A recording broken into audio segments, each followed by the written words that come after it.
Sa buhay, hindi sapat na mangarap. Dapat tumayo, magpursige at magsumikap. Ang KKK ang gagabay sa iyo.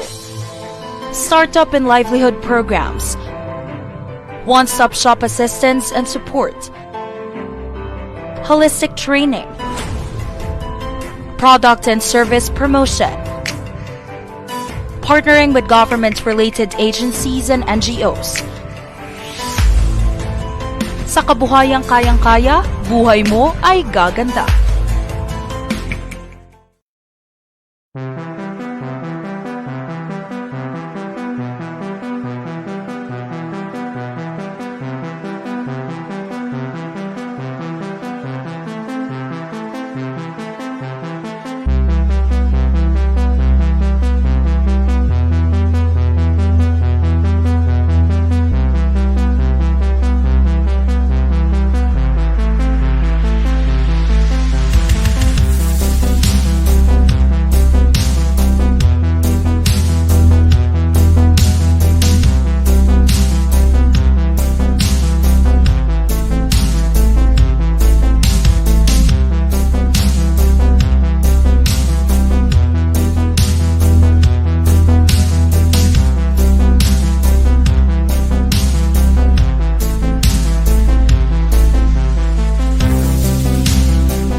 Good morning, everyone. I am Kayla Ruth Morano, and I'll be here to accompany you for today's opening. Now, what is it that we're opening, you may ask? It's the International Design Conference, of course. The International Design Conference is a yearly event arranged by none other than the Design Center of the Philippines. Last year, our theme was Design Futures, Better Normal. Better Normal by Design. Now, a year later, the question is, what has changed? Do you think we've somewhat adjusted already to the new normal? Think about the things that we have encountered in the past year and compare it to now. What has changed? What has stayed the same? How have our actions affected our now? Well, these are some of the questions we will be venturing into this year's edition of IDC, which is Design Futures. The future is now. We'll definitely be unpacking a lot in our sessions, but let's kick it off with something more chill. All right, so how about we get to know each other a little bit better? If you're watching right now, we'll be flashing a QR code on the screen. I want you to go ahead and use your mobile phones to scan that QR code and log on to participate in our activity. You can also go to www.menti.com and use the code 39519389. Again, the code for menti.com is 39519389.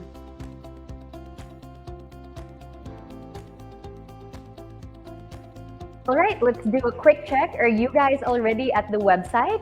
If you are, that's great. Let's begin. We'll do a word cloud first, and the question is really simple. How are you feeling today? Now remember, we're doing a word cloud, so try to keep your answers short and sweet. We can do one-word answers, preferably one-word answers, but go ahead and tell us how you guys are feeling today. I'm feeling relieved that where I am, there's no power outage or there's no brownout, and I'm likewise excited to be part of this event.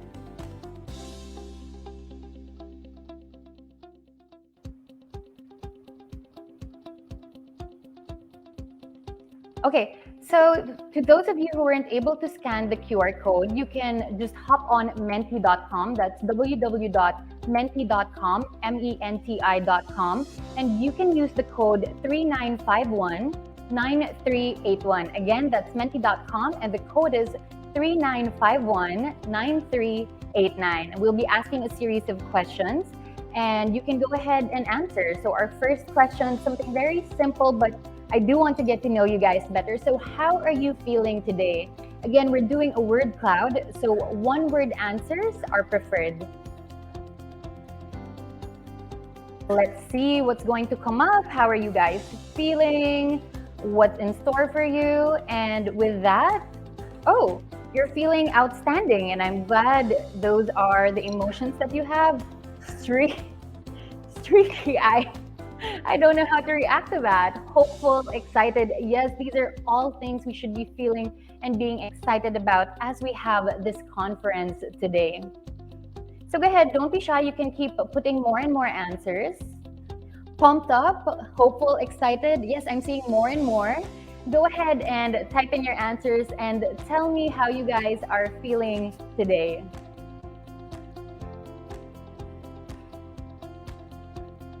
All right, so our next question as we move on, from what industry are you from? I'd like to know, are you in the publishing, the design world? Are you from a different profession or industry altogether? Let's hear it. So what industry are you from?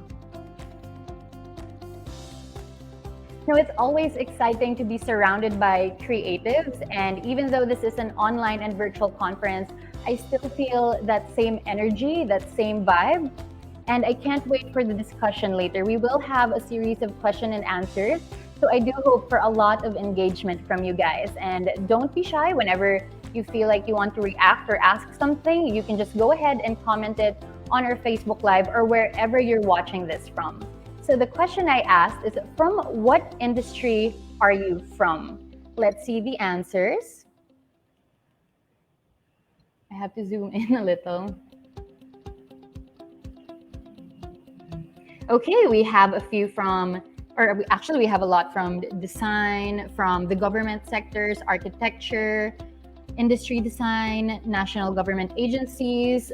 Awesome. It's great to see you all here and to see you be part of this event. Okay, we are moving to the next question. All right, I'm seeing more people from government, from IT, information. Great. Okay, so my next question, let's have it on screen. This is, oh, has everyone put in their answers? Let's keep going and let's see the results. Cool. So right now we have 2 more questions. This time they are poll questions. And the first poll question is, on a scale of 1 to 4, how important do you think design is in addressing contemporary and ecological crises, including climate change? So the poll question is also, you can also see it on the screen right below, but let me just repeat it. So our first poll question is, on a scale of 1 to 4, how important do you think design is in addressing contemporary ecological crises, including the climate change? So we have 4 options and you can just choose one. So whether you feel like it's not important at all, it's somewhat important, it's important or very important, go ahead and share your answers with us.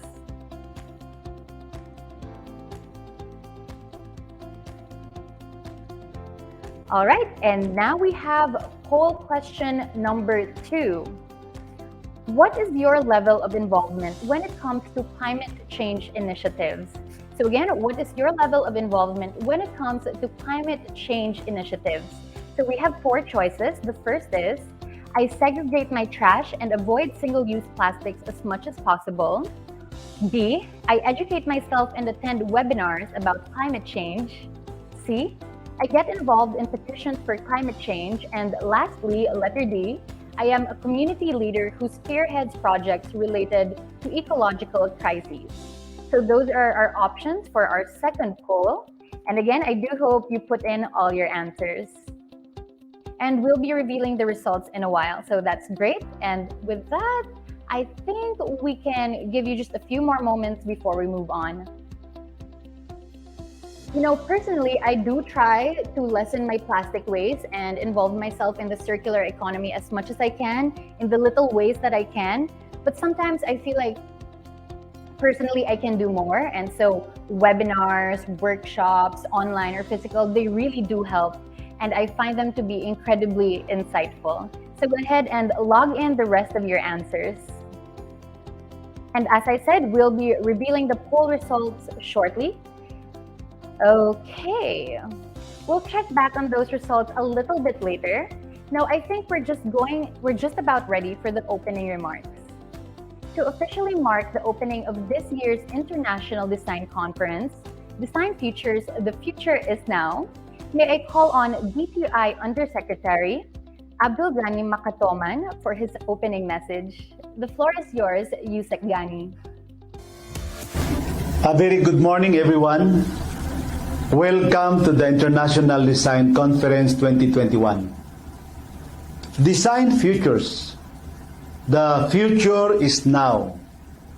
Allow me first to acknowledge the Design Center of the Philippines for another year of International Design Conference.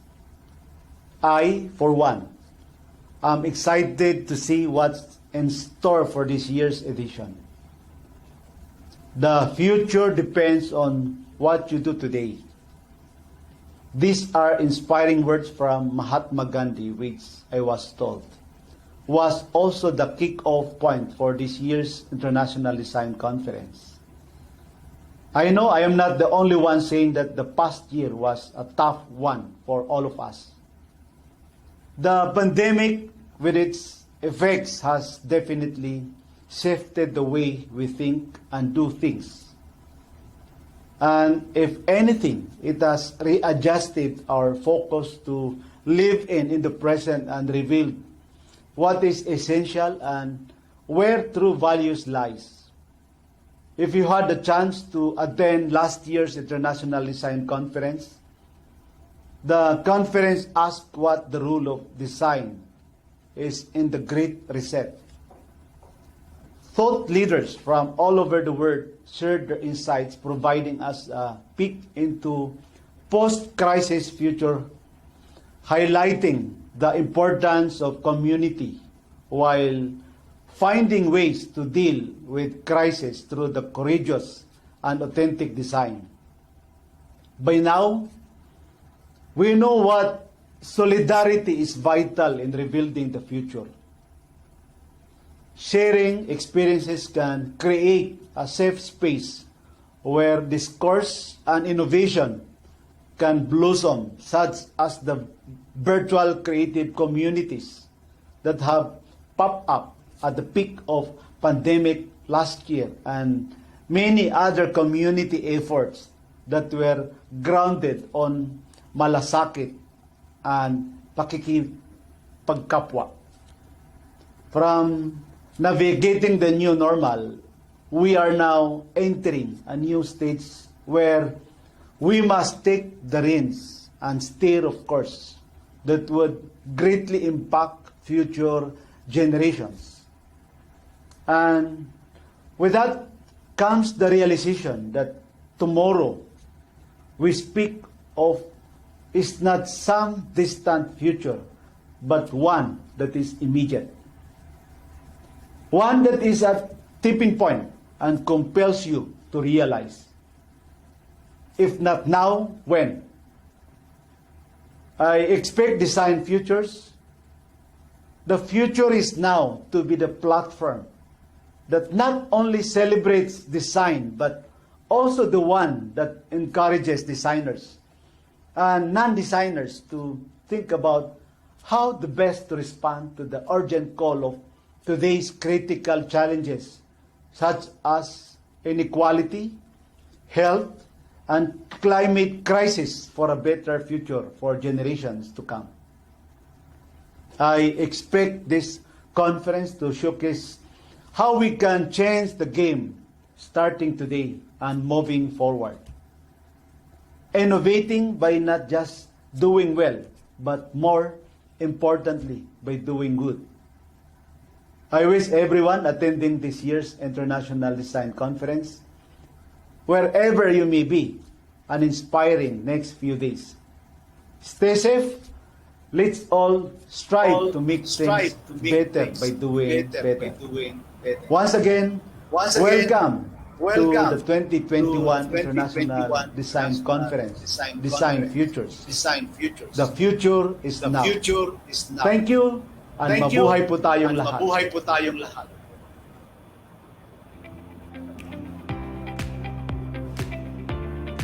Thank you, Yusek Gani. I am likewise excited to see what's in store in the next few days. Which is why, without further ado, let me introduce our first speakers, Pamela Cahilig and Diego Maranan. She is a design anthropologist with work at the intersection of disaster recovery services, design, community health, women's rights, and education. She is the co-founding president of Curiosity Design Research, a Manila-based organization that works with the private sector, civic society, and the public sector in developing context-responsive products and services. She is also an associate of the Department of Environment and Disaster at the World Wildlife Fund USA headquarters in Washington, D.C. There, she advocates for nature-based approaches for integrated flood risk management, and she is currently a PhD candidate at the Humanitarian Architecture Research Bureau within the RMIT University School of Architecture and Human Design in Melbourne. Diego is an artist and researcher who investigates how technology can help us reimagine our relationship with the environment, with other people, and with ourselves. He is an associate professor at UP Open University, co-founder at Curiosity, and the co-founder of Space Ecology's Art and Design, an international transdisciplinary collective of designers, scientists, artists, engineers, and activists who deconstruct dominant paradigms about the future and develop alternative models through a combination of critical inquiry and hands-on experimentation. Dr. Diego Silang Marangan obtained his Doctor of Philosophy in Art and Media as a Marie Curie Fellow at the Plymouth University, United Kingdom, under Cognovo, an interdisciplinary project on creativity in cognition.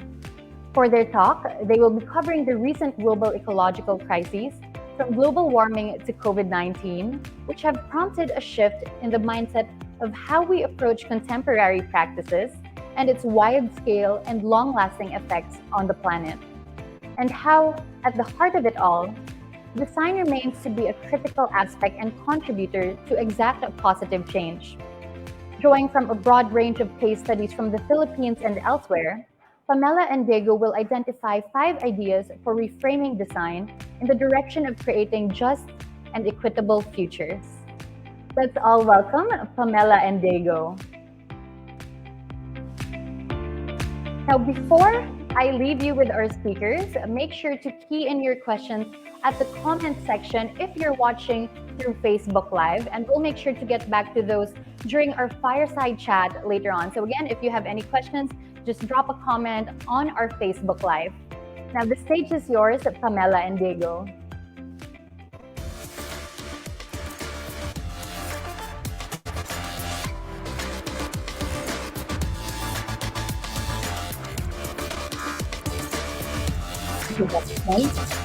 We know COVID has made life more challenging in so many ways, so we really appreciate your interest in the ideas we'll be sharing today. But first of all, Diego and I would like to thank the Design Center for always giving us the opportunity to share our ideas to the broader public, to the Philippines and abroad, not just today, but on several occasions in the past. Since we're on the subject of COVID, we wanted to start on a more hopeful and optimistic note. While this past year and a half has thrust us in unprecedented hardship and uncertainty, we were also witness to tremendous courage, skill, and generosity as many Filipino designers across various fields step forward to address the wide-ranging challenges of this pandemic. So before we start our talk, we'd like to briefly acknowledge these amazing individuals, and we'd like to thank the conference team who were key to putting this list together.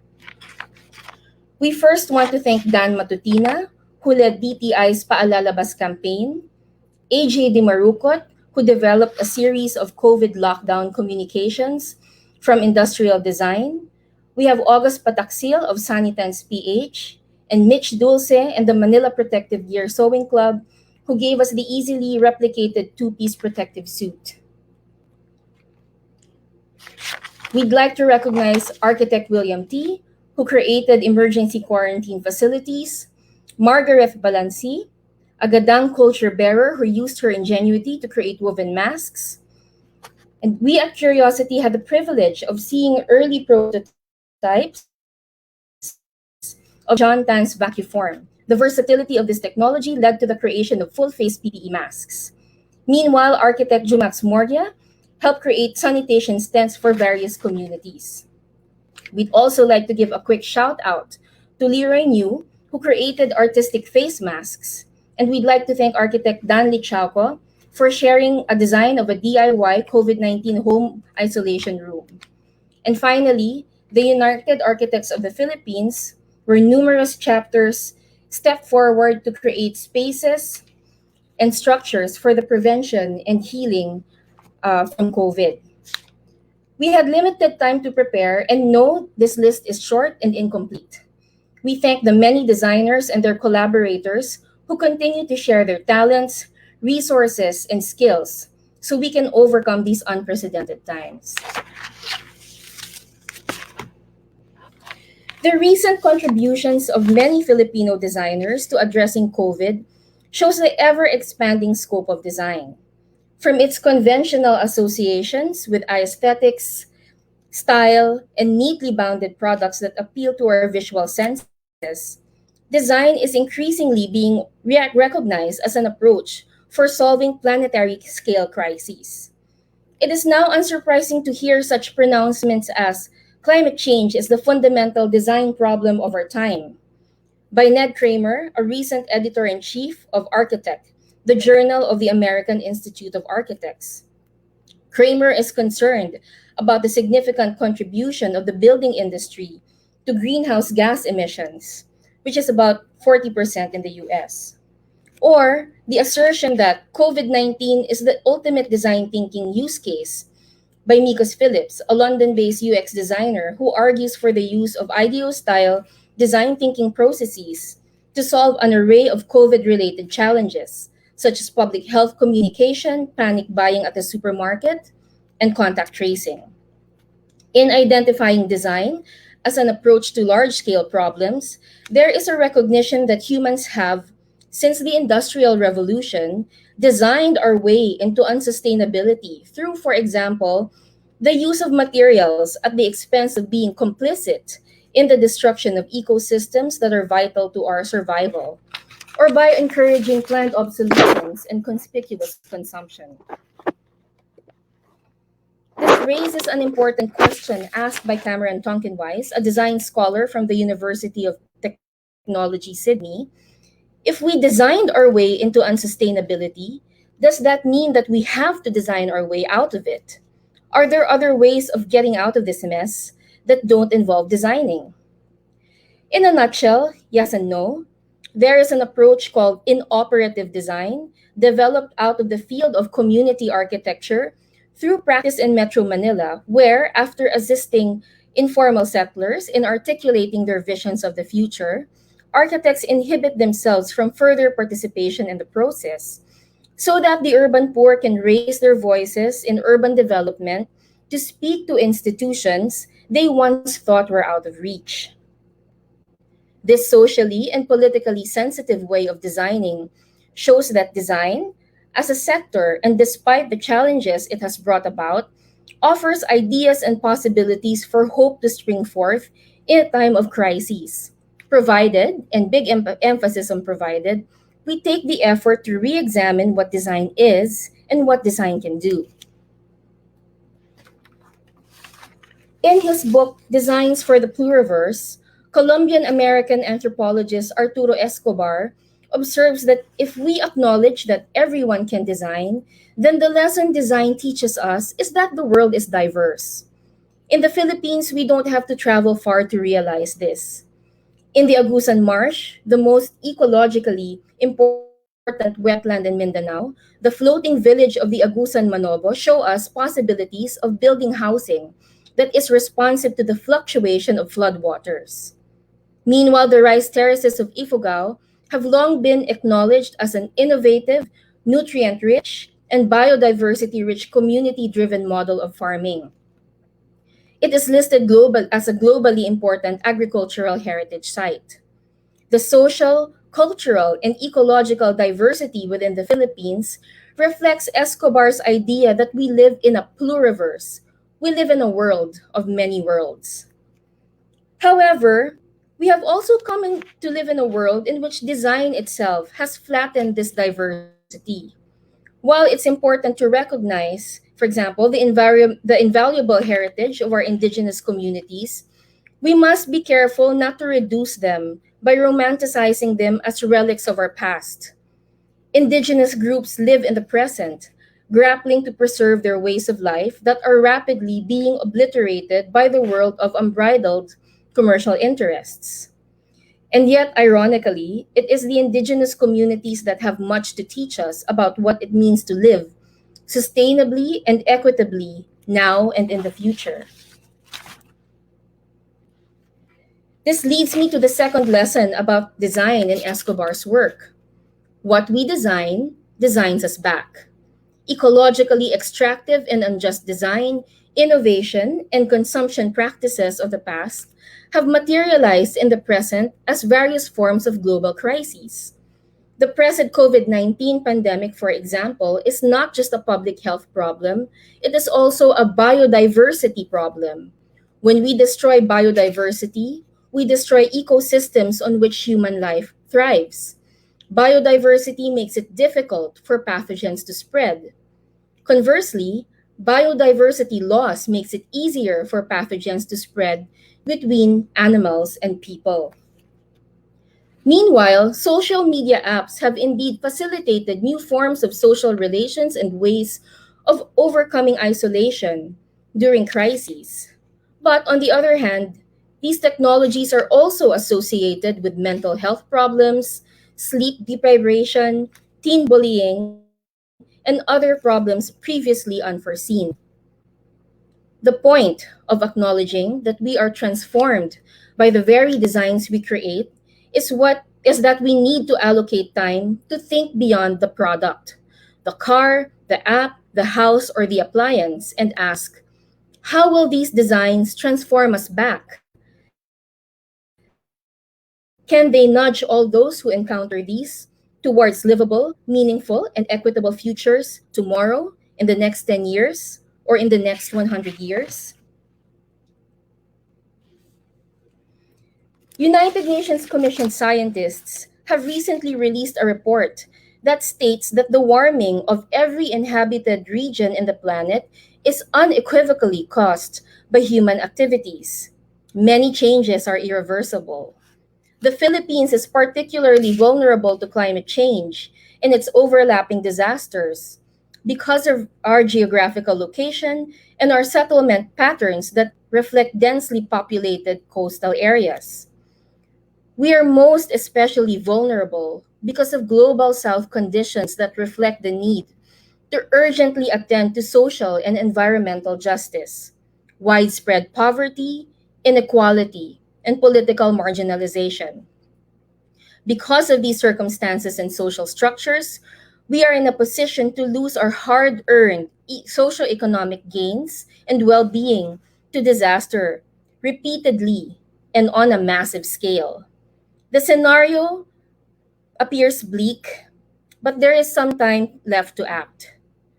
The UN report makes it clear that while certain human practices are the main reason for ecological degradation, human actions that consider the welfare of all life, not just of the privileged few, can be our path to better futures. And here lies the potential of design. So many of the ideas that we are about to discuss may not be new to you.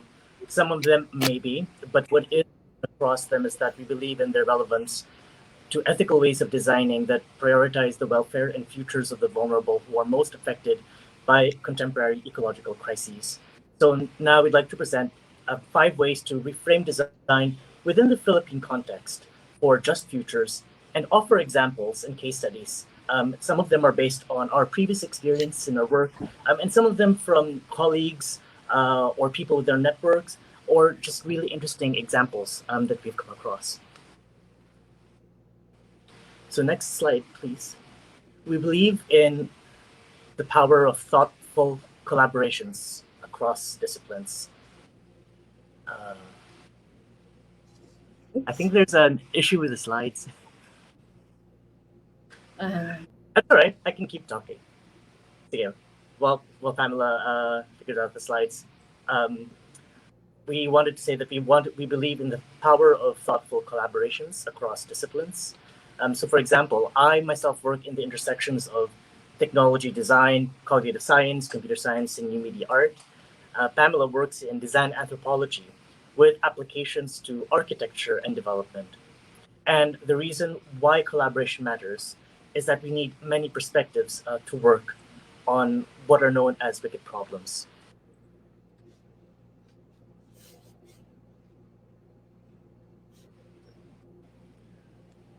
Hi, Diego, can you see my screen? No, we can't see your screen right now. Oh, you can? Oh, hang on.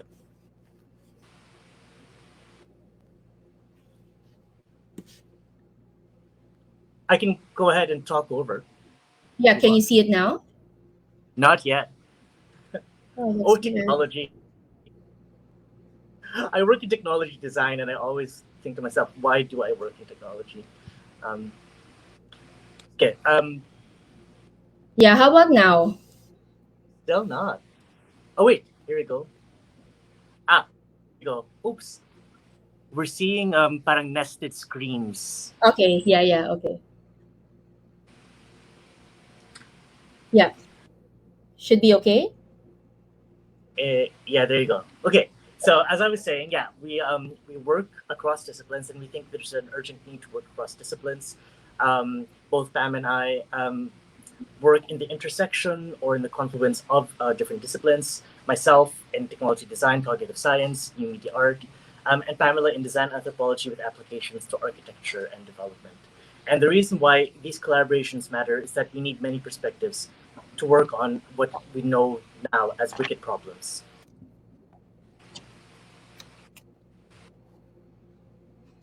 So So Pamela, textbook you definition want of design. Yep. Can you see it? Okay. Textbook definitions of design focus on the efforts of the lone designer. This view needs to be revisited in the context of wicked problems.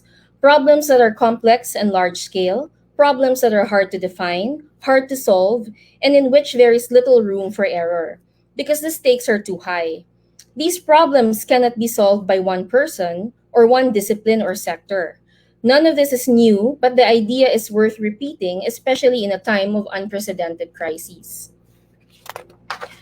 One recent example of multidisciplinary collaborative effort is the partnership between students and faculty of the UP Diliman College of Architecture for the National Service Training Program. This project involved setting up a livelihood rehabilitation program for Samahang Langyao, a community organization in Muntinlupa whose livelihoods were affected by flooding and the pandemic. The remote effort was organized through the Technical Assistant Movement for People and Environment, Incorporated, an organization that has centered the needs and voices of the urban poor while helping them address urban development challenges. The community sought to equip themselves with a new livelihood skill to address food security and livelihood concerns. Architecture students provided the designs for the urban gardening structures, while economics majors developed the financial model of the project. The students jointly raised startup capital for the community to begin their new venture. so I think this idea that we need multiple disciplines to work together, that's not new. We know that some kind of transdisciplinarity is required to address these problems. So, the question is, how does it happen? How can you make interdisciplinarity happen? And does interdisciplinarity happen by design or by accident? And the research that my colleagues and I from the Plymouth University and other colleagues from other networks have found that the answer is both. It needs to happen by design and it needs to happen by accident. And specifically, what we want or what you want to do is if you want pluridisciplinary perspectives to emerge, what you need to do is to create an environment that is conducive both for intentional and accidental serendipitous discoveries that lead to the emergence of interdisciplinary work to emerge. And how to do that is something that we've written quite about. And we'd be happy to discuss this after the talk if you want. But we'd also have some publications up that if you want to read. Recently, after finishing the PhD research that I did at Plymouth University and figuring out, okay, how do you set up environments that create interdisciplinary work, we tried to apply this in the context of the Philippines. So my colleagues at the UP Open University, at Plymouth University, and with other partners, Curiosity among them, and Space Ecology's Art and Design, we put together a 1-week research residency program that happened in Siargao last year called Collaboratoire 2020. And the idea was to put artists, designers, but also social scientists and applied scientists, peer scientists in the same room to address specific research challenges structured around the UN Sustainable Development Goals. So a few of the example projects are shown here. How do you design the world for aging? How might we develop empathy with the environment? How might we fix social media? And how might we fundamentally reimagine sustainability? So these are some of the kinds of topics we were exploring. And here's an image from our time last year. Next, please. Next slide, please. There you go. Identifying the individual needs of end users is widely acknowledged as fundamental to creating valuable designs. However, as wicked problems are complex, our understanding of the conditions of designing must also be complex. This is why contextual and systems thinking is important. Context is the set of circumstances, the background in which designing must take place. Understanding context goes beyond identifying individual motivations for using or not using certain products or services. In a curiosity project on service design for a rapidly growing chain of affordable clinics, we recognize that designing relevant services means going beyond the individual to understand family, community, and class dynamics, systems of support, and systems of classifying and diagnosing illnesses using local terms. We also identify the complicated relationship members of lower income groups have with glass as a building material. On one hand, it communicates transparency and convenience, and on the other, exclusion. The attention to context shifted the original business assumptions of our client, who first thought that lower income families prioritize the health of breadwinners when instead they prioritize the health of vulnerable family members, specifically children and older adults. And this sort of framing of primary care from the lower middle class influence a series of service designs, even the architecture and interior design of this chain of affordable clinics that we worked on. So yeah, that example that Pamela had shown is really concerned about thinking about a problem in terms of systems of stakeholders and actors, of looking at unexpected interactions, unintended consequences, and exploring unusual synergies within complex ecosystems. And that's an essential part of trying to address wicked problems. And so, in other words, what we need is a kind of a systems literacy that is built from an early age. One underexplored way of developing kind of systems literacy is through hands-on exploration. For example, through art and speculative design, which is the fields that I work in. So what you see here on the screen is Biomod.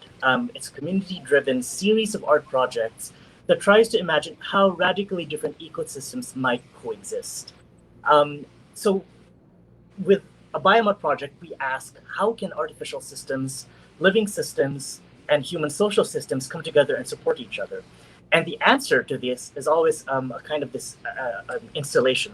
So the figure that you see on your left is the work that we did in the Philippines in 2008, 2009. So what you're seeing here is a 10-foot high case made out of recycled coconut lumber encased in recycled glass.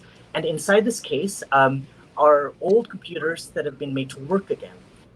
These computers are in part being cooled by living algae, so that the heat of the computers benefits the algae. The computers run this multiplayer game. This multiplayer game was designed around the local cultural context. Here, in this case, this was because we built this at the foot of Mount Makiling.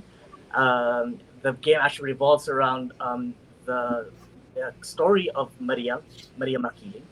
And the idea is the more that you game, the hotter the computers get.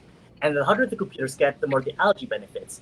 The algae, which heats up, then is siphoned off and is used to cool a system of fish tanks that are living inside the case. And the heat from the computers is harvested and is used to create a greenhouse effect to sustain the plants that are inside.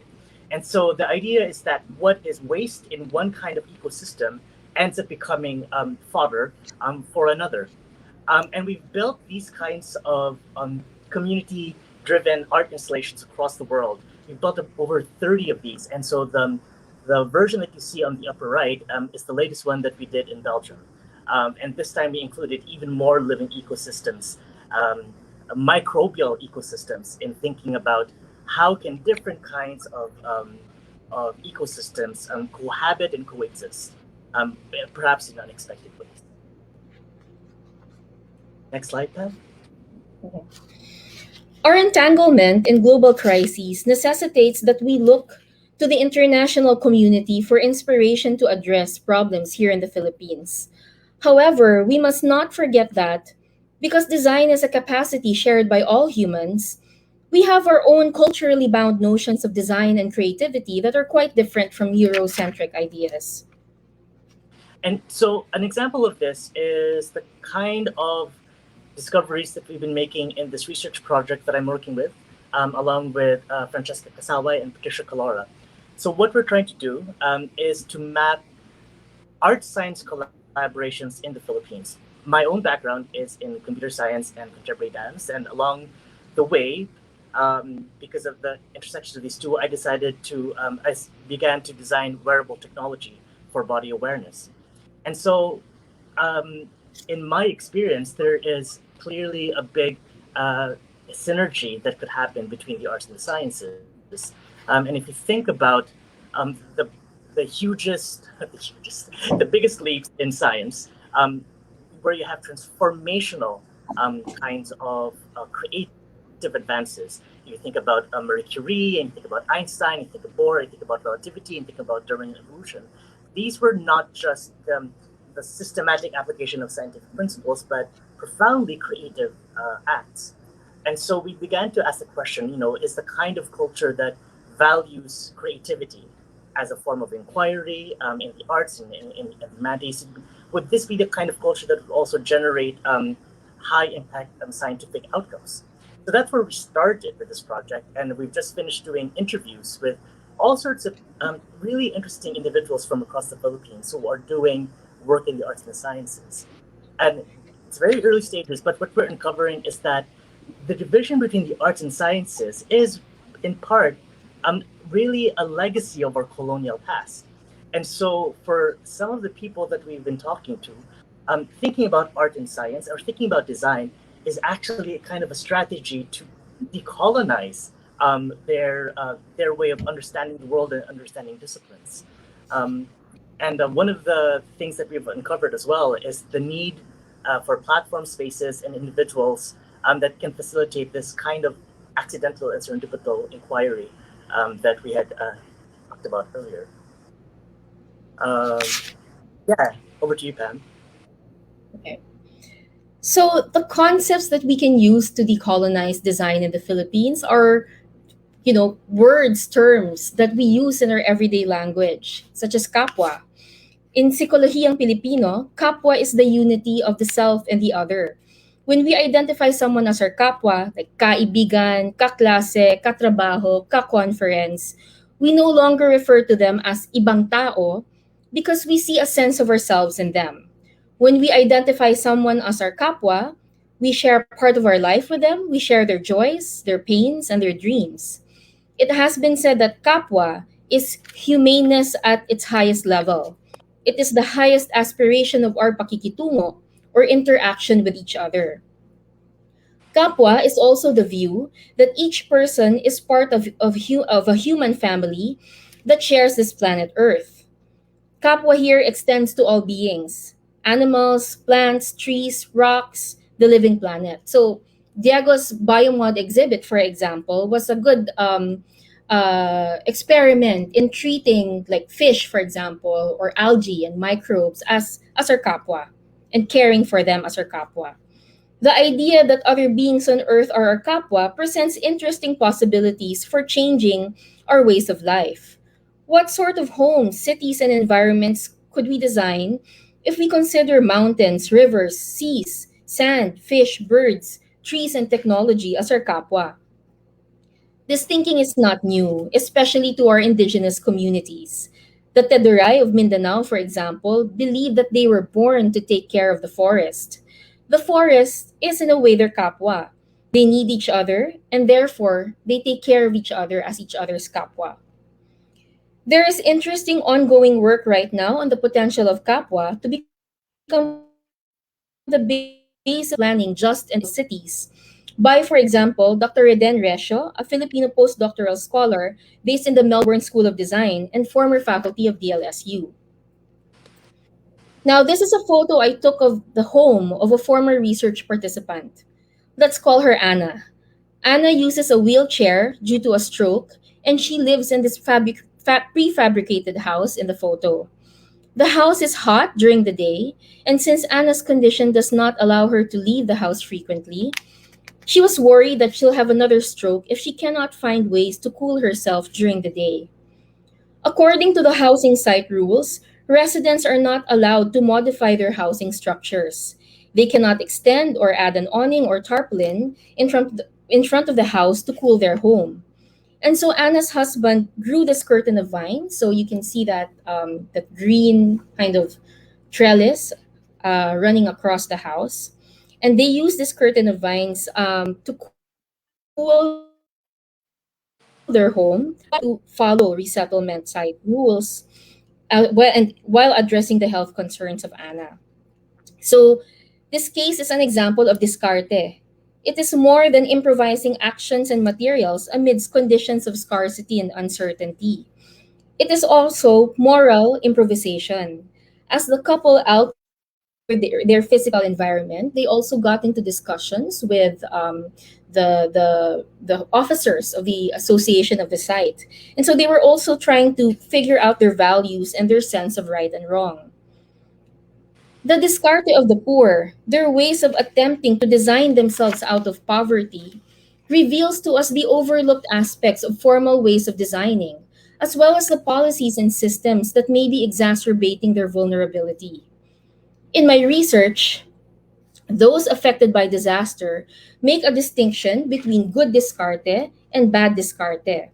Bad discarte is creativity that has no regard for kapwa or nang aapak ng ibang tao, steps on people as one tries to solve a problem.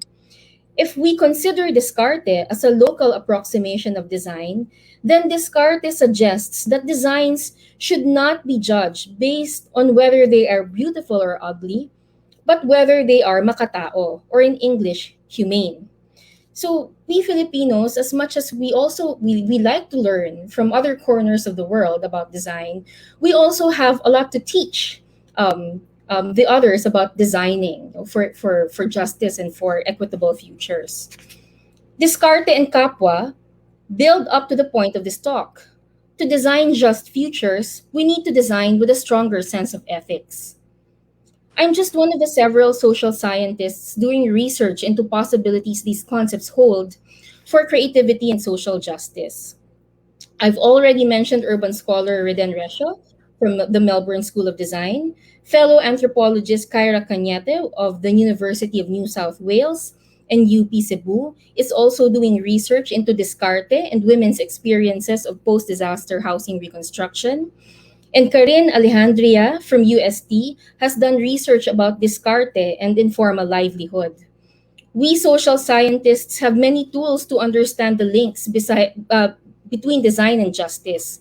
So please engage us if you find this topic relevant to your work. We need to listen to and amplify the voices of the poor and the vulnerable, not simply because they are objects of our empathy, not because they are sources of design insight, but because they have been consistently deemed inconsequential by projects of modernity, despite being having to face the worst consequences of poorly designed policies, products, and services. Design for Justice acknowledges that design can perpetuate injustice.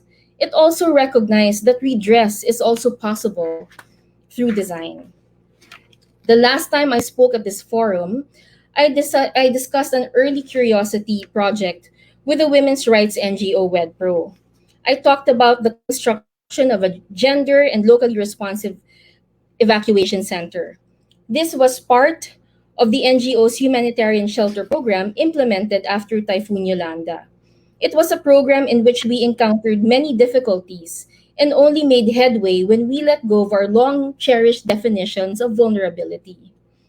From prescribing what should be designed and who the design should be for, we shifted to letting the community lead. We were transparent about our budget and gave the community the power to decide what type of structure they needed most based on who they thought were the vulnerable groups in their midst. The poor are the expert in their own problems. The result was this gender responsive evacuation center that could be used by constituents living in the mountains and in faraway island barangays during disaster, and which mainlanders could use as a community center at other times. There were two types of justice that were at work in our community consultation sessions and in this project as a whole. The first is the idea of procedural justice, embodied by the community's power to decide where and how resources should be spent. The second is the idea of distributive justice, or the reallocation of resources to those who needed it most. Meanwhile, Nightingale Housing in Melbourne is a socially, financially, and environmentally sustainable and multi awarded development, which is designed as well as developed by architects. The apartments are carbon neutral and built near public transport, with rooftop solar and water harvesting for productive gardens. Unit owners have to commit to a sustainable lifestyle to live in the property, including using only renewable energy and refraining from private car ownership. Nightingale addresses inequality and in access to quality and secure housing. They pre allocate 20% of their homes to social housing providers who offer affordable, long term leases to vulnerable members of the community, such as persons with disability and indigenous peoples. They ensure that another 20% of the building is allocated to key community contributors such as nurses, firefighters, public school teachers, and artists, with affordable mortgages. There is a strong focus on building a long term sense of caring communities. Nightingale recognizes the apartments are built on land stolen by European settlers from indigenous Australians. The development's Reconciliation Action Plan includes measures promoting cultural sensitivity, understanding of race relations, and measures to offer employment and professional development opportunities to Indigenous Australians. We need more design work based on the principles of design justice. This includes using design to sustain, heal, and empower communities and remove the systems that mire them in vulnerability and poverty. This also means seeing the role of the designer as a facilitator rather than an expert, and working towards sustainable, community led, and community controlled outcomes. Designing for justice also means looking for what is already working at the community level before seeking new design solutions. The ethos of design justice is embodied by the work of Filipino organizations such as the Technical Assistance Movement for People and Environment Outcomes, or TAMPE, Jolly Homes Foundation, and Tao Pilipinas, or Technical Assistance Organization Pilipinas. These are all comprised of built environment professionals who are dedicated to assisting in the design and planning and implementation of community led development initiatives. So Over to you, Diego. thanks. So we think that designing for care and justice can include care and justice not just for those who are currently alive, but for those who are yet to live, our Kapwa, in the future. And so futures thinking is really a crucial part of what we all should be doing as designers, as thinkers, scientists, artists, researchers, and doers. Next slide. So, for example, transition design advocates the reimagining of entire lifestyles with the objective of making them more place-based, community-driven, and harmonizing communities with the natural environment. Transition design is a real-life, real-time global social experiment, and it's exemplified by the Transition Town Network, comprised of about 400 communities around the world who are committed to greatly reducing reliance on fossil fuels and make use of precious resources, promote inclusivity and social justice, and freely share ideas and power. Transition designers design for the long now and see how shorter term aims connect to long term plans that can span 100 years or longer. There's a very interesting organization out in San Francisco called the Long Now Foundation, and they're interested in spans of time that range up to 10 years. I'm also really curious to know whether which transition communities exist in the Philippines. Pamela and I heard about one in Bulacan, we think. So if you know anything about transition communities that are being developed here, please let us know. Maybe we can discuss it in the chat later. Next slide, please, Pam. So futures thinking is really part about what Roman Krznaric calls being a good ancestor. And he links it very interestingly around the theme of terra nullius, another Australian link here. So terra nullius was a legal doctrine that was drawn up by Britain when it colonized Australia in the 18th century. And terra nullius means nobody's land. And this is the way that Britain had justified its conquest and the treatment of its indigenous inhabitants. And Roman Krznaric argues that by not thinking about future generations, like really far down the road, not just in terms of our children, grandchildren, but their great-grandchildren and their great-great-grandchildren, what we're doing is committing a kind of analog of terra nullius, which is tempus nullius. This idea that this future time is similarly devoid of inhabitants.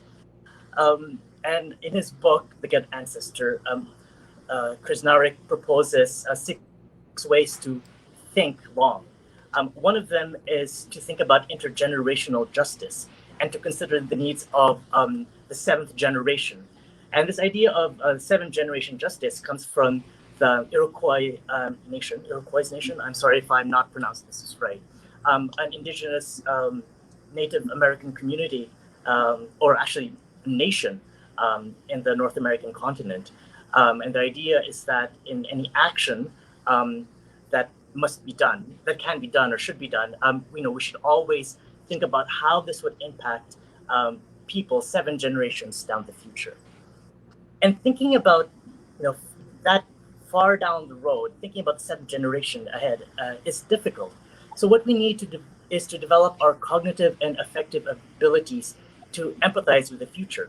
We are terrible at preparing for the future, in part because we are terrible at imagining the future. So how can we better imagine the future? Next. So there are a few signposts, some clues on how we can do this better. Maybe we can develop our skills to imagine the future. And for example, we can develop skills in imagining our future selves. This is where other disciplines can help. Here's a case that involves psychology, artificial intelligence, and computer graphics.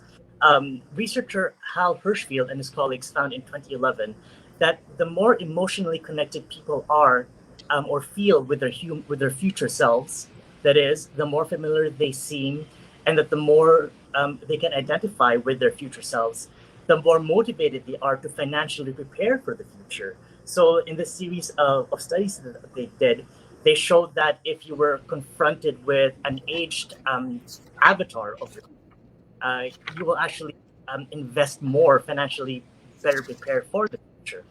And this type of work has been carried on by other researchers, such as Sarah Raposo at Stanford University's Life. I can't remember the name of their institution, but her and her colleagues have used virtual reality technology to show that people, their aging avatars, in the hopes that they would develop empathy for their 70 or 80-year-old selves. So that face app that you have, it may have a use after all. It may make you prepare for your future better. So, to summarize, one of the best ways to connect with the older person that you'll become in a few years is maybe to see a picture of yourself. Next slide, please. This is an interesting project by Projects Artist Community, who is led by one of my colleagues and friends, Ralph Lumbres. So Projects, Ligtaspad is their project, and what it is, it's a community-driven, community-constructed 3D map of the local environment. And along with this physical representation of the terrain, they use overhead light projections to help communities visualize what the effects of climate change, of rising sea levels are. And this way, the way I see this project is that they're trying to get people to empathize with a future environment with a future geography, a geography that is yet to be. And so this is an example, again, in how new media art and how computer science and art can help with developing empathy for the future. Next slide, please, Pam. This is a work by one of my colleagues, originally at Plymouth University and now teaching at the Rhode Island School of Design, Aggie Haynes. So this is a set of speculative sculptures called transfigurations, and they're babies. And these babies are kind of questions, are tangible objects in the form of question. How far would we go in order to survive the future? So in this sculpture, we can see a child who has been given what Aggie calls a thermal epidermoplasty. In this case, the baby's scalp has been extended. The surface area has been extended to increase the surface area so that the heat generated by the body dissipates faster. With the increasing global warming, she argues, the child would be able to withstand working in high temperatures due to the higher number of veins near the surface of the skin. So this baby doesn't exist yet, but this might be the kind of future that we're facing if climate change continues to go unchecked.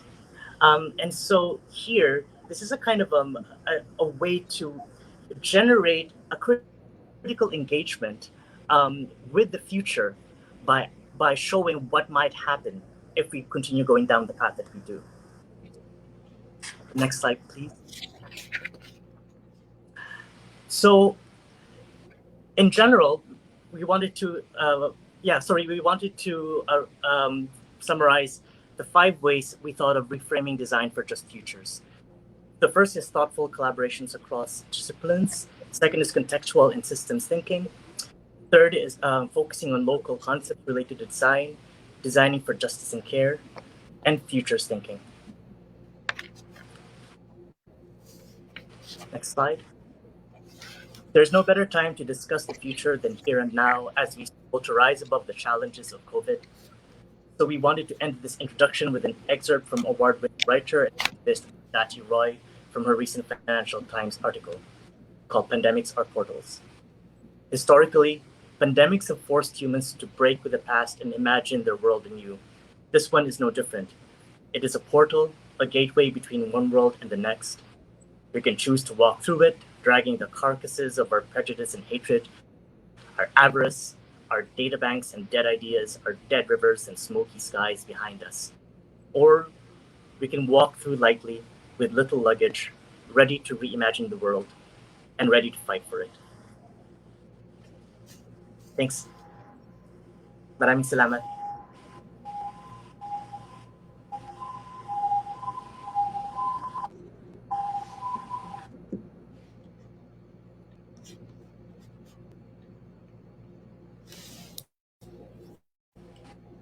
So I think we have some questions coming in. I'm not sure whether to address them now.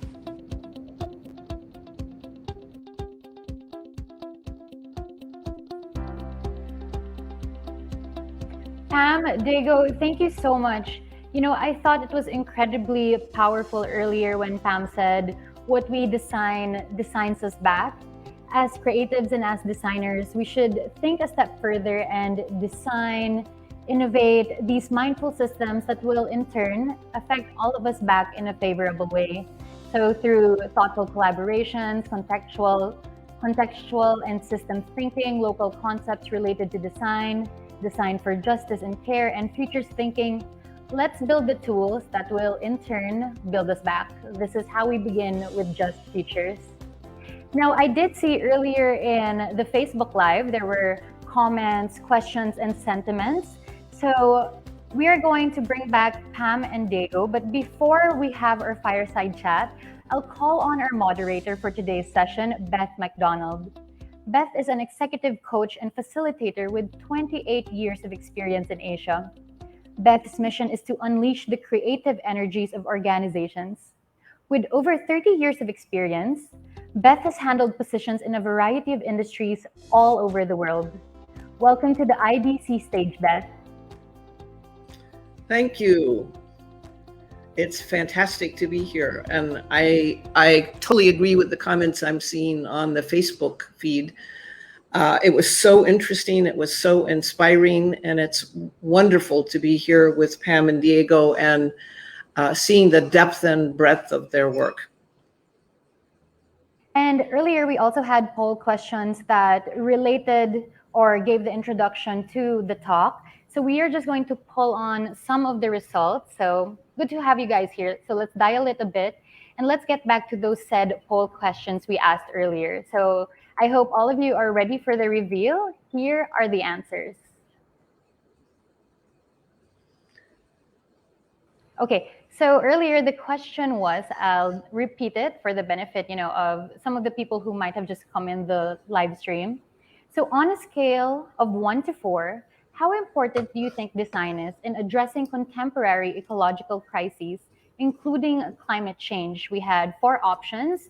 A was not important at all, B somewhat important, C was important, and D very important.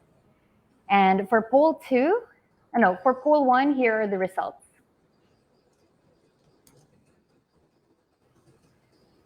Okay, I believe we are still generating the poll, so no worries. But as you can see on screen, we are displaying poll question number 2. And we ask, what is your level of involvement when it comes to climate change initiatives? We also had 4 choices, and let me just read it out. The first was A, I segregate my trash and avoid single-use plastics as much as possible. We also had B, I educate myself and attend webinars about climate change. Option C was I get involved in petitions for climate change. And option D is I am a community leader who spearheads projects related to ecological crises. So as I said, those are the 2 poll questions we asked, and we're just waiting for the outcome of the results. And while we wait for that, Beth, I hope you don't mind if I go ahead and ask you, personally, what are your answers to those questions? I don't mind at all. And I thought the questions were really fabulous questions. I actually think that design has a really significant role to play in addressing the ecological crises. And in fact, I think it's an essential tool moving forward. And what I really liked about the second question was to take it from being something which is theoretical and which is kind of abstract, and to really bring it home, and for us to really reflect on what our daily habits are and how we're designing our lives to respond to ecological changes. So I thought that the questions were brilliant, and I'm really excited to see the results, maybe at the end of our discussions. That's right. So we are going to have it after Diego and Pam answer a few questions or react to some of the sentiments of our viewers, of our guests. So let's bring them back right now so you can go ahead and take this virtual stage.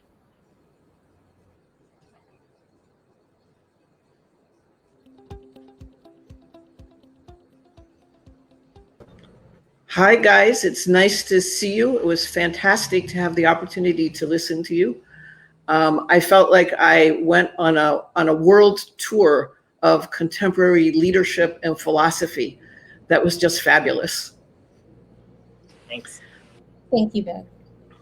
Yeah, and I'm looking forward to the end of the pandemic, when we can be together live and creating solutions across sectors. So I'm really curious. The first thing on your list of principles was thoughtful collaboration across disciplines. What would you say to the people who are listening and participating versus Facebook, versus via Facebook, about how we could extend that collaboration?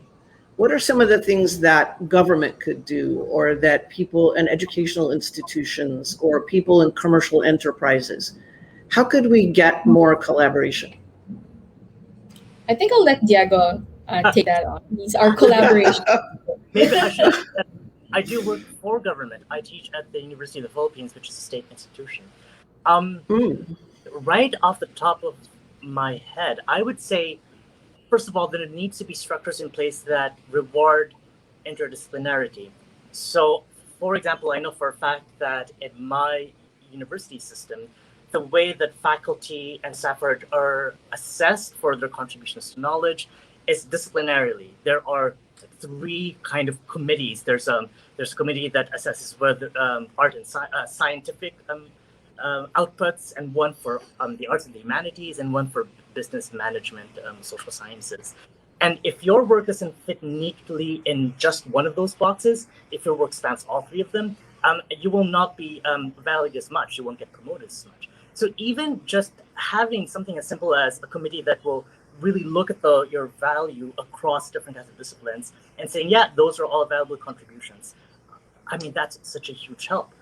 Something also that we're looking at, we're seeing from the research that we're doing, the Science by Way of Art project, is while there are very well-meaning attempts for different industries to collaborate and with each other, and different government agencies to talk to each other, there could still be more. There are certain government agencies like the NCCA that, I think they could come up with some really interesting projects and programs if they talk to the DOST. And maybe there is already that kind of collaboration going on, but I don't know about it. And design and the design center could play a crucial role in maybe brokering these kinds of conversations. But I'm not exactly sure, because I don't know what's going on in that really top level of negotiation conversation. But yeah, this is what I'm seeing.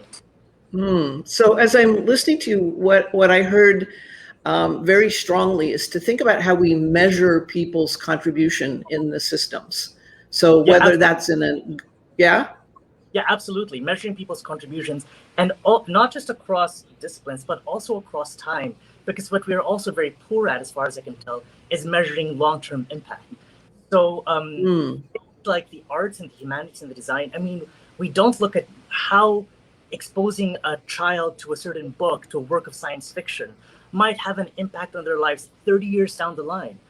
Because in our research, we're also seeing things like science fiction being a gateway into engagement with the sciences later down the line. And we don't measure that kind of long-term impact. We need more longitudinal studies to see how interdisciplinary work facilitates long-term impact. Brilliant. So measurement is really, really critical, both how we measure that kind of collaborative impact, that we don't try to keep ourselves too narrow in terms of the buckets of measurement, and then the longer term impact, to really start imagining the future and start measuring now those things that will give us a clue to how we want to nudge things along the road for the future that we are hoping to create. So that's what I took away there. And I have a question for you, because the other thing that I heard, you didn't actually say it out loud, but I'll say it out loud for you. That's part of my role, I think, as an American who says what doesn't get said. I'm hearing a request for more transparency. Like, could we have people in the government actually kind of let us know who's talking to whom, and more information about what the projects are that are going on, and more information about who they're employing as consultants and what are the strategies that they're using. Did I get that right, Diego? There is that, of course. You're right. Transparency, I think, is always a good thing. And I think the other issue is there's also this problem of information overload and trying to figure out, what information. And working in government, you all often get kind of bombarded by requests for more information, for collaboration, from all sides, and you don't know which to prioritize. And trying to balance that with your own individual needs and your own individual interests is harder. But generally, Beth, yes, you're right. More transparency is needed, and also better hiring practices. I think more than transparency, we need better hiring practices. Who gets to to get a seat in government, or even in kind of the lower level rank and file positions? this needs to be audited. Because these are the people that ultimately really help steer where research and policy goes. So if there's anything, I'd say more transparency in hiring practices in particular. Cool. And what I hear you say when you're talking about the transparency and hiring practices is what you're interested in is increasing the curiosity, the openness, the level of systems thinking at every level of the government and of our educational institutions. And I work a lot in the commercial sector, and I'd say that that's something that's also needed in the commercial sector. So I've been watching you, Pamela. You've been like giving me little reaction things with your body. So what was coming up for you while Diego and I were talking to each other? Yeah, I mean, I was just looking at my own experiences collaborating with Diego, because we come from very different backgrounds, and we've had our own fair share of disagreements. But I think, we've been collaborating since we were 9 years old. We were classmates in UPIS since we were 9, and then we became. We worked together in NGO, and then finally founding Curiosity. And what I've learned from Diego is that collaboration across disciplines needs humility for it to happen, because we can be very precious about the years that we've spent investing in our own fields, but people won't be willing to listen to us if we don't acknowledge that they have something to contribute to solving wicked problems. And it's really two-way. It's really two-way. And I think that this has to do with how things are structured in the academe, in businesses, and the private sector. It's too siloed. The structure is too siloed for collaboration to happen. So, for example, I teach and study under the Design, Disaster, and Development program of RMIT University, which is a very interdisciplinary program. I remember when I was being interviewed, so I'm an anthropologist by training, and I remember being interviewed, going through the final interview for my PhD, and I asked my potential supervisors then, so what degree am I going to get after all of this? And they said architecture. And I was so surprised. I wasn't expecting it. And I was so surprised that, architecture school would be open to an anthropologist like me obtaining an architecture degree. But that just speaks of how interdisciplinary and collaborative and how open things can be. In our Masters of Disaster Design and Development, the program where I teach in, we get people who are interested, from different sides of the spectrum. We get architects and graphic designers and interior designers who are interested in disaster and development. And then we get disaster and development professionals who are interested in design. So it makes for really interesting discussions. It makes for really interesting output. But I agree with Diego. You need the structures and the policy and the funding for this to happen. It's not going to happen by just putting people in one room and, in a feel-good way, expecting collaboration to automatically happen just because you're mixing people of different backgrounds together. This is really interesting. I had a conversation with Dan Formosa. You might remember he visited the Philippines a few years ago. He's a pretty well-known industrial designer in New York. And he was actually making the point to Philips Corporation that works in the medical area that they should stop thinking about their hiring practices as being driven by expertise and start thinking about what is the kind of mix of disciplines and what is the collaborative capacity that they need in particular areas inside their organization. It sounds like you're talking about something similar.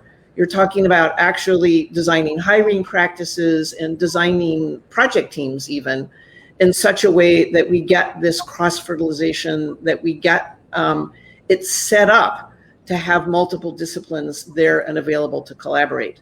And that feels like that could be a pretty radical shift in some of the environments in the Philippines. Do you think it's possible?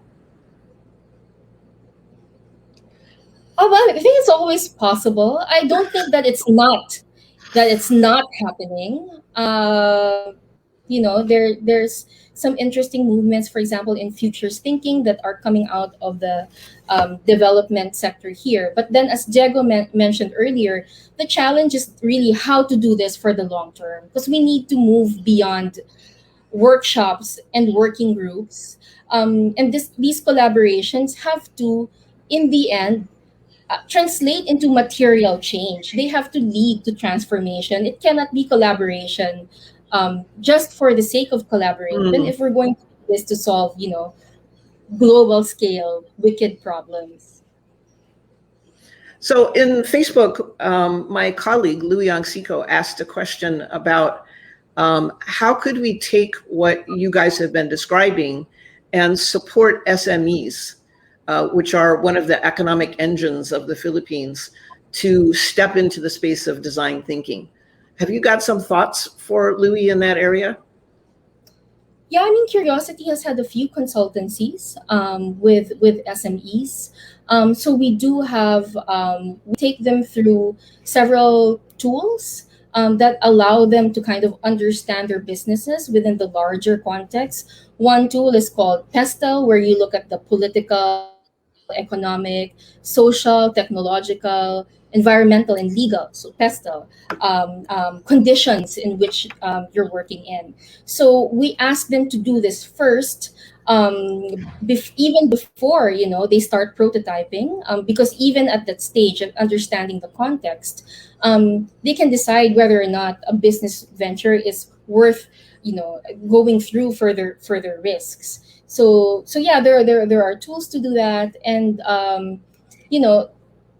learning about systems thinking and contextual thinking is not a one-shot deal where you commission consultants and ask them to do it for you. As a business owner, this has to be part of your everyday experience. Everything is context. So as events unfold here in the Philippines and across the world, I invite business owners, SMEs, who may not have the resources to hire high-level consultants all the time, to just be sensitive to these changes and reflect on how these might impact your businesses. What's coming up? Go ahead, Diego. Yeah, Pamela, I totally agree. Something else that I was thinking of, if you're an SME and you have some employees on your staff roster, is to work with them to develop as an organization a kind of to future-proof your organization together. I am trying to do that with one of the companies that I work with, a small SME, and it's a difficult, long process to get the entire company together to think about, preparing for the future, for unexpected scenarios, for black swan events. I don't know how many companies there are that were completely caught off guard by COVID. But if we had been reading the warning signs early enough from the right people, we could have seen, something like this was inevitable. I should think about black swan events. Thanks, Matt. Yeah. So what's been going around in the back of my head is IDEO, which is I'll say a competitor design agency to Curiosity.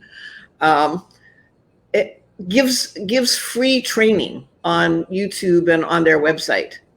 And I'm wondering if some kind of collaboration between the DTI and the Design Center of the Philippines with Curiosity might create a toolkit for SMEs. What do you think about that idea?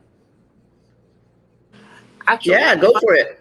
If I can speak up. So recently, the UP Open University partnered with Curiosity, and I've just finished developing and teaching a user interface and user experience design course.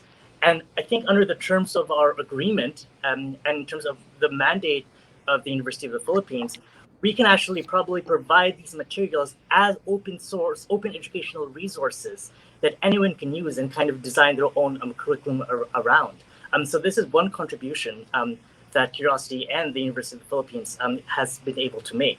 And we're hoping to have these up soon. And we'd be happy to share these with the Design Center as soon as these has been finalized. We've just finished running the class. It's been really great watching these undergraduates who had previously no design thinking, user experience design training at all, and to see to what they did come up with. That's brilliant. I'm seeing a question asked by Raul Norbe. I hope I'm pronouncing that correctly. And Raul's question is about the role of design in the aesthetic realm versus the role of design in problem solving. So I wonder if you would like to say a little bit about that. Yeah. I mean, it was a point that we mentioned in our talk earlier, but perhaps didn't expound on. So, there are two types of design, and the textbook definition of design is more geared towards the aesthetic role of designing, where you come up with a blueprint first, or a mold, or a sketch, and you design accordingly. And not to say that the type of designing is wrong. It's a fit for certain types of design problems. But when you're dealing with wicked problems and conditions of uncertainty, you can't have a blue solution can be, because things are so uncertain, things change all the time, things are volatile. And that's why, whereas design for aesthetics kind of thrives on the idea of like the lone designer, in wicked problems, you really need that kind of collaborative approach to expertise and to finding solutions, because there are so many blind spots. And the more, on one hand, too many cooks spoil things, but then on one hand, the more pair of eyes you have to analyze a problem, then that reduces the risk, especially when stakes are high in wicked problems. You make one mistake and people can lose their livelihood, people can die. Yeah.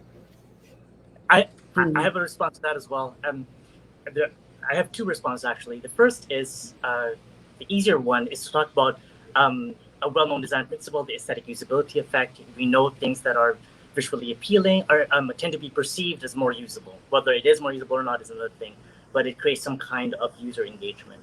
But the more interesting, the deeper answer, I think, is to look at the root of the word aesthetics. And it comes from the Greek aesthesis, which is about sensory appreciation. And so this idea of having aesthetics being very different from function, I think if we step back and we think about aesthetics being a process of appreciation, of exploration, of connoisseurship, I think we can move further ahead of this. So, for example, in the work that I do as a wearable technology designer and as a body worker, I'm interested in bodily aesthetics, not in terms of how things look, but how things feel and how they affect our affective and cognitive dimensions. And I think on that level, if you look at aesthetics as a way to affect the way people think about the world and how they perceive and then process that sensory information, we can see that this idea between aesthetics and function, that line is not so well defined. Thank you. And I think I'd add a little bit to that from my own perspective. And that's that as I was listening to you today, I thought you were giving us really beautiful examples of the scope of design going from the design of an object or a house to really being the design of a whole system, a community, and to thinking about like circular economy is something that we're designing. And Diego, what you just said about aesthetic as being a sensory part of that really comes to the fore for me when we're thinking about systems, because when we're in a system, we have an aesthetic experience. So we have a feeling when we're inside of a system about whether that system is working well, whether it's serving us well, whether it's a healthy system. So there's definitely an aesthetic there. So I would say Raul, that was a really beautiful question, and you bring us back to how those things tie together, and how, for me personally, a designer is a person uniquely positioned to bring them together on projects, for objects, for systems. And that kind of brings me to the other thing that I was reflecting on while you were talking, which was, when you were talking, I was thinking, gee, these guys aren't just describing design, and they're not describing what needs to happen in the space of design. They're describing the fundamental change in leadership that needs to happen globally. What do you guys think about that? Can I jump in, Pamela, and then I'll... Sure. Go ahead. In our research with Science by Way of Art, the British Council funded a project with support with the UP Open University. We had a participant give a really interesting proposition. What if across all government agencies or in companies and private organizations, you always had a designer in residence or a philosopher in residence or an artist in residence, and their goal, to resist certain kinds of groupthink, or to provide alternative ways of seeing a problem, or to see things, how things might be connected to one another. And so to think about design and the arts and the humanities, not as producing things, but carrying out certain processes. I think that's a really productive way of looking at the value of design as process-based as opposed to output-based. I need to build as well. I mean, one of the things that we talk about in RMIT is that designers don't really have a seat at the table when it comes to decision making.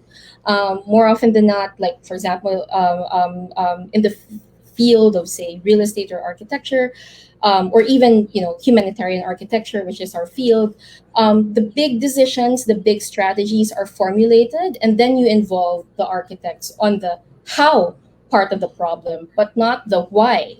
And designers are uniquely positioned. They have a special way of thinking, the designerly ways of thinking, of reframing problems, and of thinking about the future, that higher levels of management can benefit from, especially when we're talking about futures, designing just futures, because design is an inherently future-driven activity. Whenever a designer creates something, or a set of designers create something, you're basically saying there is something missing in the world that I think will make it better, and I'm going to marshal resources, materials, and people in order to create that. And there's a lack of that thinking at higher levels of leadership. And I'd also say that because design is inherently a future-oriented endeavor, it is also a very hopeful and optimistic endeavor, because no designer says, I want to make the world worse by doing that. So better is arguable, better is subjective. But again, there's so many things that design as a field and as an approach can contribute to management, both in terms of the ethos, in terms of the skills, and in terms of the way problems need to be framed. Pamela, if I can just jump in, I'm connected. Yeah, go ahead. Asked earlier about transparency. Right? One of the ways that designers work, artists work, is we talk about in terms of prototypes and failing forward, and this idea that we make prototypes and then we acknowledge, okay, that worked and that didn't. Like, connect that to what Beth was asking earlier about transparency. We need more of that from government say, you know what, we tried this, I'm sorry, this didn't work, we didn't do this very well. This is what we've learned, let's move forward. So acknowledging mistakes is an important part of the design process, and we need more of that in leadership, acknowledging where they went wrong and to be public about it. Yeah, Diego, I think that you hit the nail on the head in terms of where my thinking was when I was listening to you, which is it's not just that designers should have a seat at the table in whatever organization that they're in, but that actually that design thinking process should be a part of the thinking of leaders in our organizations, whether that's in commercial organizations or government or educational institutions. I notice that Stanford puts a lot of top level executives through the D School. And I'm wondering if it's possible here in the Philippines for us to have a kind of D School equivalent, so that we could also have an opportunity for executives and even the owners of those SMEs to have an opportunity to experience and kind of imbibe the design process so it becomes part of their way of leading. What do you think about that? Pam, I think I that's mean, your everything question. is a possibility. Yeah. I mean, we've conducted similar boot camps at Curiosity, but I think if this we were to scale up this effort, then it cannot be a wholesale application of what is being done in Stanford, and without acknowledging the global South conditions of the Philippines. I think part of the critique of the D School is that it has paved the way for companies like IDEO to get a share of the development budgets that are being funneled to the global South, and for designers and professionals in the global North to share their expertise with the global South. But then, doing that here in the Philippines, it's a different context, because we need to be able to highlight people who are from the global South solving problems for the global South, and that's a different framework altogether. It's not necessarily design for profit. That's designed for out of struggle, out of poverty, and the concept of a school is kind of flexible, but the types of thinking that would ground such a training program need to be grounded in, say, local definitions of Kapwa or Descartes. If we want these kinds of initiatives not just to serve the middle class, but really, solve problems not for but with the poor and vulnerable members of society. What I'm hearing from you is, Pamela, a roadmap for leveling up from the D School. So how could we here in the Philippines create something that's the next generation of D School, which is much more inclusive, much more systemic, much more about justice for everyone? I hear you describing a vision that's very appealing to me, and for me represents an evolution from where the D School was to a next level that the world really needs. Sorry, Diego, go ahead. Yeah, if I think about your typical design thinking workshop and how it works and why it works, one of the reasons why it works is that people are able to relate to each other on a more personal level, a more equal level. To this day, I still get called Sir Diego, even though I don't have a knighthood, even though Yeah. all of these trappings of rank and authority will always get in the way of having can you imagine kind of a D School type workshop where you have the general of one a general and some kind of CEO, another CEO, and they're just like there are too many barriers to kind of try to figure out how do you actually interact with each other in an authentic, meaningful way. So there needs to be a lot of work done in terms of breaking barriers of class, of rank, of educational expertise. I am in this constant battle to tell my colleagues to stop calling me Dr. Moranan, even when you're in an informal meeting, or to Sir Diego, because just those little linguistic markers already kind of demarcate this is what you can do and this is what you cannot do, and this is I don't know how to deal with that. Well, I don't know, but what comes up for me is that might be part of the decolonization process, because Absolutely. I think that's a remnant, right? It's a remnant of that culture, and it's going to require a pretty deep shift there. So I'm noticing in the Facebook feed some very interesting inputs. So Eman has talked about how do we acknowledge what's not being done well, and then rethink the way that you're doing it? And how do we make that a safe conversation to have in the Philippines is what I'm taking them, and I hope I'm interpreting you correctly. And that's kind of right aligned with what you're describing to us, Diego, is how do we create a space in which we can safely tell people who in an organizational system may be in a different place in the hierarchy, oops, I don't think that worked. How could we do it differently?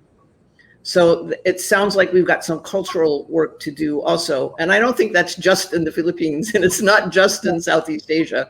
It's a characteristic of the human condition that we need to think about how to do that. So we also have Louis asking the question again about could we, and maybe especially now, I know a lot of people have shared with me recently that they've given up Netflix and they're watching the Senate instead. The Senate hearings are the Netflix replacement. And Louis is asking the question, could we, and what would happen if we invited some of our legislators, if we invited some of our politicians to go through a design experience like this? What do you think? What impact might that have? And is it even doable, or is it a pretty crazy fantasy? Well, there are some in the public sector who are quite open to this approach. We've worked with them in Curiosity. Yeah, and even like, for example, in the design center alone, we've had some collaborations. So it's not to say that that's not already happening, or that the situation is hopeless. But of course, some people are, lower hanging fruit, are already convinced that we need to listen to the poor, and sometimes they approach us already with, they're already familiar with design thinking. We've had projects that were specifically geared towards bureaucratic reorientation. So in terms of just the willingness to be able to do this, there hasn't been a problem for the politicians and the public officials that have approached us. But the challenge always is how do you do this for the long term? How do you go beyond the design thinking workshop? How do you use this thinking to actually start lasting change in communities? So I think that's a recurring theme, and I think that's why we're bringing up the theme of just futures. We need to expand our notion of the future beyond the day of the workshop, beyond the 100-day plan, or even the 5-year and 15-year plan. These timing horizons are important, but we need to think in 100 years. What's going to happen in 100 years or more, and that's hard to do, especially when you're faced with kind of like a system of government where officials have to change every 3 years, every 6 years. So I think that's the challenge. How do you create these institutions who have, can implement, can oversee these changes regardless of changes in leadership? Yeah. To jump in quickly, if we did hold, some kind of workshop or senators like that, and we wanted to make it work, maybe we need, you would need to put some things in place. Maybe they need to come in their pajamas. Maybe they need to wear That's true. Like something to just change, because this will not work if they all come in their barongs and their details outside. It's just not going to work that way. So something radical has to happen. Yeah, that's a great point, Diego. Because in Curiosity, we have been approached to do this kind of like empathy sessions, immersion sessions with peoples and at the management level, or at the higher levels of governance. I'm very, very particular about fashion and attire on the day of the workshop. It's really part of the briefing. Don't come in barong. I mean, just minimize everything that can communicate that power imbalance. First, I mean, it's a small thing, but it's a start. All these things that all these little things, Diego mentioned that the use of sir, ma'am, there's so many little aspects of our everyday life that we need to rethink, if we want a broader engagement. Well, you certainly caught my imagination, Diego. So if we can organize the pajama party, and this is a challenge to Louis, if you're out there still, or Carl, if you're out there, if you can organize the pajama party, I'm in. I'll donate whatever you need to make that happen, so that we can really start to have an impact in that space. So I'm going to kind of start bringing us to a point here, because we're approaching the end of our session now. Something that I'm regretting, because I've been having a really great time. So I'd like to ask each one of you, if you had a magic wand and you could change just one thing in the Philippines that would move us forward, what would that be? Just one. I'll start, I guess, and then Pam, Yeah. I mean, to a certain extent, I kind of feel like maybe it's too late, whatever that means for our generation and older. But starting with setting the conditions for developing certain traits at a very young age. So I'm thinking, like, how can we make exploration-driven, curious, open people and future leaders? So look at primary school education and really improve on that. I think would be my first thing. Cool. Okay. Pamela? I think for me, one of the barriers really for transformative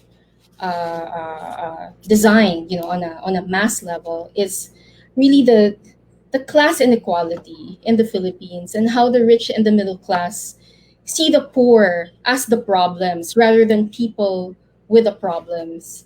And I think that's, there are many reasons for this. Of course, a lot of them are historical, but I think from a built environment point of view, we don't have spaces for people to encounter each other on equal terms.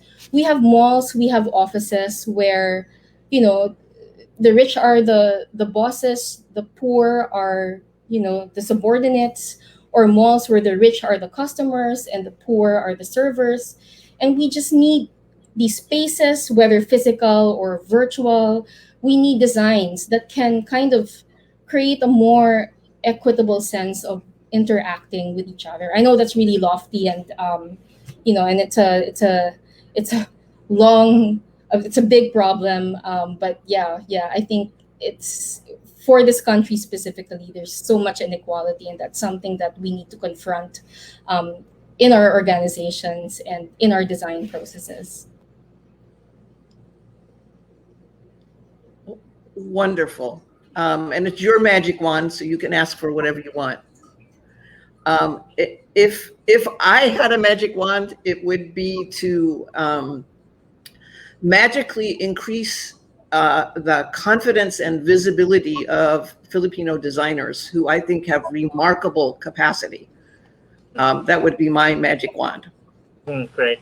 So what we're finding now, I've been asking about the results of the poll, and I think that that's going to be coming up just in a minute. So we'll all be excited to kind of look at the results of what we think about design and the ecological situation we're facing in the world, and how we're stepping up as individual human beings. So I want to thank the two of you. It's been such an incredibly engaging couple of hours. It's been fantastic to be able to be with you together, and thank everybody in the audience for all of your questions and your input. Fabulous conversation. Thank you so much. Thank you so much, Beth. Thank you, Beth. Thank you. Wonderful to have you. An interesting and very enriching discussion indeed. And I was particularly struck early on in the question and answer when you guys discussed that for collaboration across disciplines to happen, we really need humility. It seems that more people are willing to listen to us when we acknowledge and also give them the platform to share their ideas on how to solve these wicked problems. So again, thank you for all of that, Beth, Pamela, and Diego. You were all great. Before you go, can we do a photo op first? Let's get everyone on the screen and invite Executive Director Ria Matute to join us for a snap. There we go, perfect. So Woo! all that's left to do is to smile at the camera and we'll wait for our photo to be taken.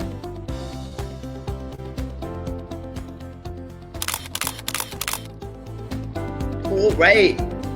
The paparazzi was here. Thank you so much. Nice to see you, Rhea. Goodbye. Thanks, Rhea. Bye-bye. Good to see Great. you. Oh my gosh, so exciting. We have to talk. I'll send out an email. We'll wait for that. Thank you, Rhea. Thank you for your really incisive question. Great, thank you so much, everyone. Now, before we move on to our next activity, allow me first to give a big thanks to our partners. We extend our gratitude to Adobo Magazine, the British Council, HK Wall's Scooty Projects, Chasing Coral, and the Department of Trade and Industry Export Marketing Bureau, or the DTI EMB. Thank you for making design features possible. And now I'd like to ask, are all of you warmed up? Well, I have another quick poll for you guys. You can answer this poll on the Mentimeter so we can see the results shortly. And of course, I'll be reading out the poll questions. Here we go. The first poll question for this round is, which of the following challenge areas are you most interested in helping create design solutions? So is it in healthcare, poverty and inequality, leadership and governance, or nature and environment? So just reading that question again, this poll asks, which of the following challenge areas are you most interested in helping create design solutions? It's healthcare, poverty and inequality, leadership and governance, or nature and environment. So we are going to pull up those questions because I believe it's on Mentimeter. Okay, we are going to reserve that towards the end of our discussion later, but let's have 4 young and passionate innovators right now who might just as well be the face of the future of design. I'm talking about Carvey Maige, Pamela Nicole Mejia, and Maria Isabel Angel Palma. They may be students or fresh out of college, but these next generation changemakers have already started building a name for themselves. Harvey is a James Dyson National Sustainability Award winner hailing from Kapwa University with a degree in electrical engineering. Harvey is currently developing his invention Aureus into a startup because he believes that the invention is only halfway of the journey, and the goal is for the invention to reach and be used by the people it was really made for. Pamela is a fashion social entrepreneur from Manila, Philippines. She graduated with a degree in clothing technology from the University of the Philippines and earned a master's degree in fashion entrepreneurship and innovation at the University of Arts, London. She is the founder of Phoenix, a textile recycling social enterprise that turns textile waste into new products and fibers. Fashion, inclusive business for environment, reformation, and sustainability that aims to train and empower fashion social entrepreneurs in the ASEAN region. Angel has won multiple awards both locally and internationally, including the James Dyson Award, Word Inventors Contest, and Leading Innovation Award, among many others. She is a mechanical engineering student from the De La Salle University, and she is the inventor and founder of Air Disc Cooling Technologies and Airwave Oven. So welcome to the stage. These extremely talented young adults will be speaking about how they are driving a positive impact to the community as the next gen change makers. Before I fully turn over the stage, I'd like to remind our dear audience to key in your questions so we can discuss them later with our speakers during the fireside chat. See you all later.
So, hi everyone. I'm Maria Isabel Angel V. Palma, and I'm the inventor and founder of Air Disc Cooling Technologies.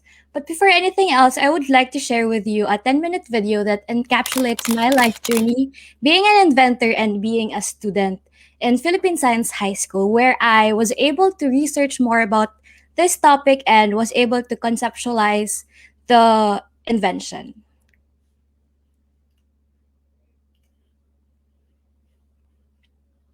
Isabel Palma from the Philippines, inventor and founder of Airtis Cooling Technologies.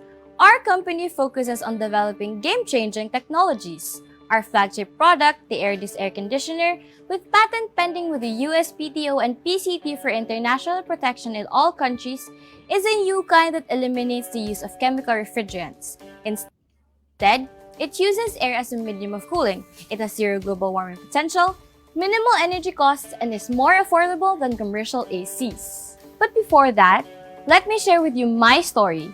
The story of a little girl who wanted to make the world a better one. As early as 5 years old, after my classes, I spent most of my time at home where I would usually hang around my father's workplace. I guess I could say that even way back, I was naturally attracted to his works. My dad is an inventor, and I would always catch him working on a project. As I continued to notice the developments of his creation, I found myself very fascinated with the processes of creating something out of nothing. And every day, I would ask my dad the questions about how things worked.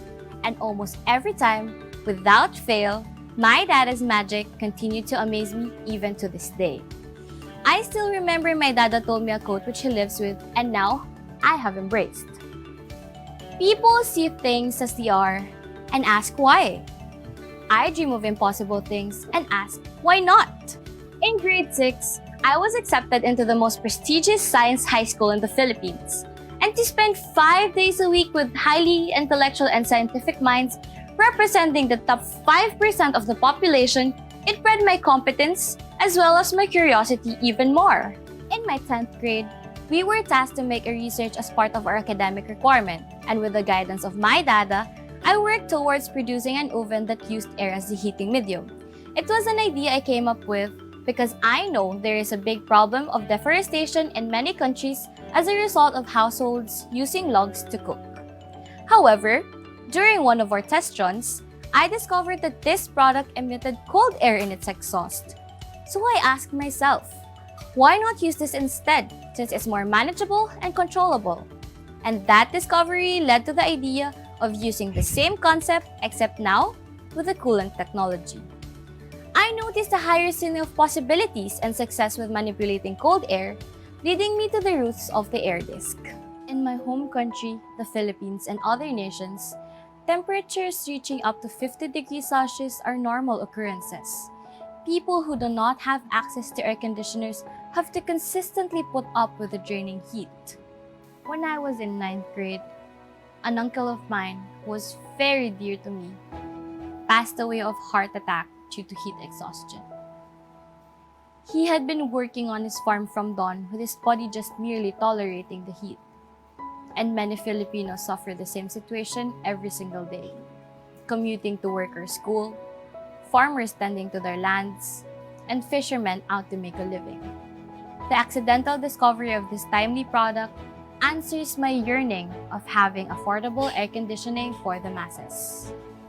In 2018, the global demand for air conditioners stood at about 110.97 million units and held a $102 billion market. However, air conditioning is known for its continuous use of chemical refrigerants, but 1 kilo of said refrigerant is up to 20,000 kilos of carbon dioxide. There are existing solutions like the inverter-type ACs, but still, they use chemical refrigerants. That amount of CO2 in our atmosphere poses a great threat of accelerated global warming. And for the past 5 years, the global temperature went up an alarming of 0.2 degrees Celsius. Greenhouse gas concentrations increased. Ocean acidification and ocean warming reached record-breaking levels. Hence, this brings forth the need for an environmentally safer form of air conditioning. I knew that propagating this invention would greatly benefit air conditioning stakeholders, and in my previous contests, I was able to interact with a number of experienced businessmen and entrepreneurs who widened my perspective on what AirDisc can bring to the market. It was the time I began drafting business plans that would suit up my startup company.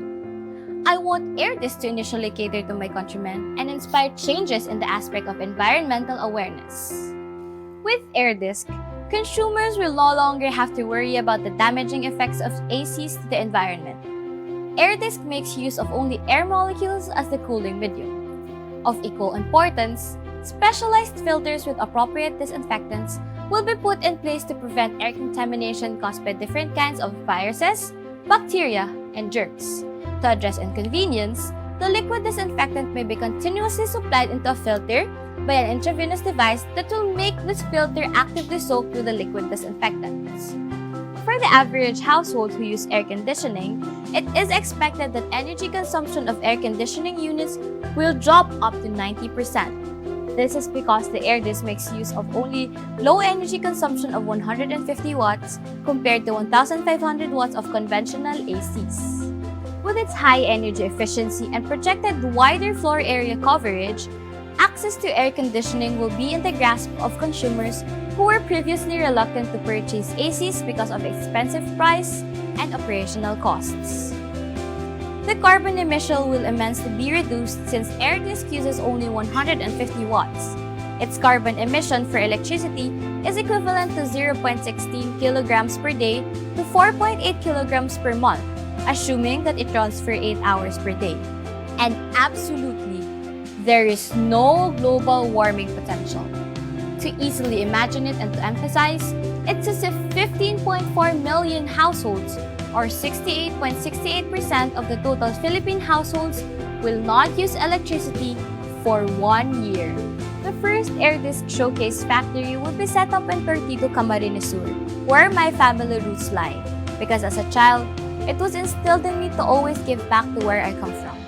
This first factory has a capacity to produce 100,000 units per year, and we envision replicating this with up to 1,000 factories with the same objectives and operational setups. One AirDisc unit will initially have a value of 13% lower from a commercial AC, but AirDisc has a wider floor area coverage compared to the latter. Since the beginning of my entrepreneurial journey, our company received proposals from 10 interested parties worldwide, 7 who signified their intent to participate, and we were able to yield about $3,517,601 to date from pledges and competitions, including the James Tyson Award. As it is common with inventions, there were those who couldn't easily believe what I was saying. As a result, I had to find ways to overcome their initial reactions. I couldn't help but realize that maybe these were thrown at me because they think that a young girl like me isn't capable of handling something as big as AirDisc. But here I am, ever so humbled and grateful for everything we have accomplished and how far we have reached with the support of loved ones and of so many.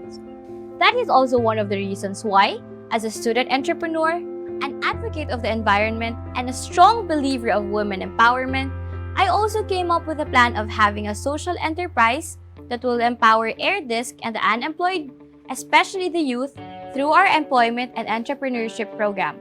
Entrepreneurship is a follow-through development program catered to those who want to upgrade their capabilities towards a more entrepreneurial and competence-based skill. This is just the beginning, as I'm just 21 years old and a second-year mechanical engineering student. What I envision is to further increase my knowledge and use this in future developments of AirDisc, which includes commercial, agricultural, industrial uses, refrigeration, transportation, and in food storage, making AirDisc a household brand that leads the cooling industry towards a holistically better future, one innovation at a time. Now, looking at all the bumps I had to and will have to endure makes me even more motivated, because without even thinking about it, my dada made me believe that nothing is impossible if I put my mind and my heart into it. Follow your effort, you'll find your passion. Be curious, keep asking questions and never stop looking for answers. finish, and keep the faith. But there's more. As a young entrepreneur and an inventor for our planet, it is my responsibility to empower as many people as possible, inspiring them to have faith in one's capabilities and believing that a small ripple can go a long way. For I know that when I succeed, it creates ripples throughout and make our home a much better environment for me, for us, and for all. Together, we can initiate, innovate, and inspire. So now that you've learned about my journey, it was quite a revelation for me that something I could actually make use of was the byproduct of my previous invention. I was able to turn it into the founding idea for another project. This shed light on how we should always keep our eyes open to possibilities because this might pop up where and when we least expect them. In June 2016, I decided to work on the air disk as a school requirement. I then started making plans and blueprints to cater the specifications that I would like to prototype. It took me several designs and with a lot of reviews and revisions until I was able to simplify things. Picking the materials took a lot of effort and time for me since I had to go through research and learn about the heat capacities of the raw materials available and the corresponding cost of these. I ended up with materials that are cost efficient and widely available, but ultimately decided to use aluminum based materials. The entire year of 2016 and earlier months of 2017 were dedicated for prototyping and testing. June 2017, that was when I first joined my international inventors contest in South Korea, and it was only then that I realized how great of a potential air disk is. It was because of the judges that I was able to know the value and impact of air disk that could bring into our world. I realized then that when we have something, any idea or invention that we think can bring value to the lives of many people, we should bring it forward. It doesn't have to be an insane or huge platform, but allow people who we really think can help us bring it into fusion to see it, criticize it, and help us improve it. The following months, I was in and out of the country, and despite the demands of the project, I was still attending classes and was able to still make it to the honor roll. Plans for the commercial model began last quarter of 2018 until towards the end of 2019, and simultaneous to that, I was attending classes, entertaining proposals from different companies and individuals both locally and internationally. These proposals ranged from sponsoring the manufacturing of air disk as well as marketing and distribution. But as with everybody, this current pandemic has put the brakes on almost human endeavors for which I do not take exception. However, this didn't stop me from further researching and developing different uses of the air disk for which it is in the pipeline of agricultural, industrial, and commercial products. I know that there is more work to be done since air disk is not limited to air conditioning, but hopefully, air disk will be available in our neighboring countries soon after it is launched in the Philippines. As of the moment, we're eyeing to start production in late 2022 to early 2023. In my journey, I have come to realize that we live day by day for a greater purpose. It may be as big as wanting to make the world a better place than before, but I realized that nothing, and I say nothing, can replace effort in making visions come true. So whatever it is we've decided for ourselves, if we put effort into it, if we give it a chance, it deserves a chance to grow and a chance to be our passion, and only then will we realize our purpose. This may sound cliche, but it is true that age is just a number. You can never be too old or too young to make a difference. So I challenge everyone to initiate, innovate, and inspire. Thank you for having me.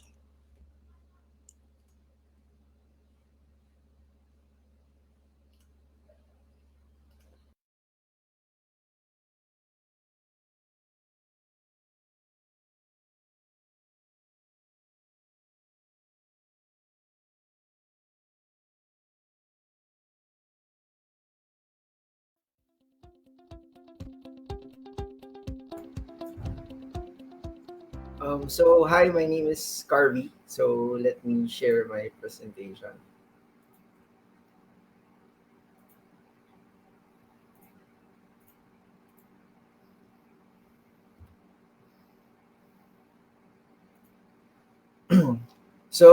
My name is Carvey Ian Armaiga. I am the inventor of Orius. And like any other invention, there's always a problem that we are trying to solve. For Orius, we are trying to solve three problems. The first would be increased UV exposure. So this was found that on cities that are using glass facades, there's actually an increase in the amount of UV that is being exposed throughout the streets to the people or the pedestrian. Then there's also this problem regarding crop wastage. Um, in the Philippines, we are an agricultural country, and sad to say, we are usually hit by typhoons. And even during the pandemic, we see that lots of crops have been put into waste, whether it's from the farms or through the transportation process. And Orius is trying to find ways on how we can help mitigate that. The third problem would be on our limited access to renewable energy. And I would really like to do a deep dive on this issue.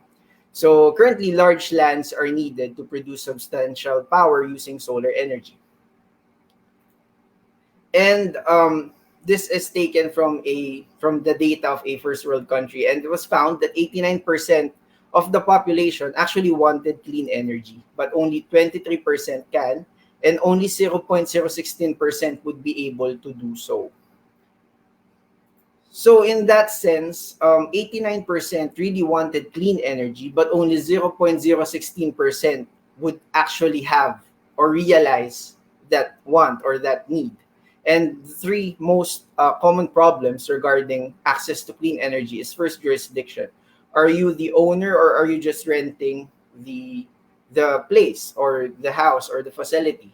Next is space. So certain roofs cannot support solar panels, and sometimes even the size is not enough. Example for buildings. The buildings increase in height, but the floor space essentially remains the same. And so would be the rooftop. So that's a big limitation for solar energy. And next is location. Sometimes even if you have the roof, even if you own the place, if you are surrounded by buildings or trees that shadows your area, essentially you still cannot generate substantial amounts of solar energy. And that brings us to this statistic. Out of 89%, only 0.016% would be able to own and access solar energy. And that actually increases further if we consider developing countries and the global scale. So there are two problems that would arise. First is that clean energy shifters would not have the chance to actually gain access to clean energy. And what would happen is that they would, of course, electricity would still be their need, and they would need to shift to other types of sources. And that's where this true cost lies. They would probably access other forms of energy that are not too clean. And we are not just losing a financial opportunity, but actually an environmental cost goes with it. So we bring in Orius. So the goal is for us as a startup company to harness solar energy using UV capture technology, which is derived from crop wastes. Now, a bit more on the solution. So essentially, sunlight has several components. And the one that traditional photovoltaics is capturing is the visible light part of the spectrum. So we also have ultraviolet and infrared, but we do not capture them. And ultimately, they just become residual heat, which actually decreases the efficiency of the solar panels. So in Orius, what we do is we capture not just visible light, but also ultraviolet light. Now, that works in a two-stage process. So first, UV is converted into visible light using the substrate.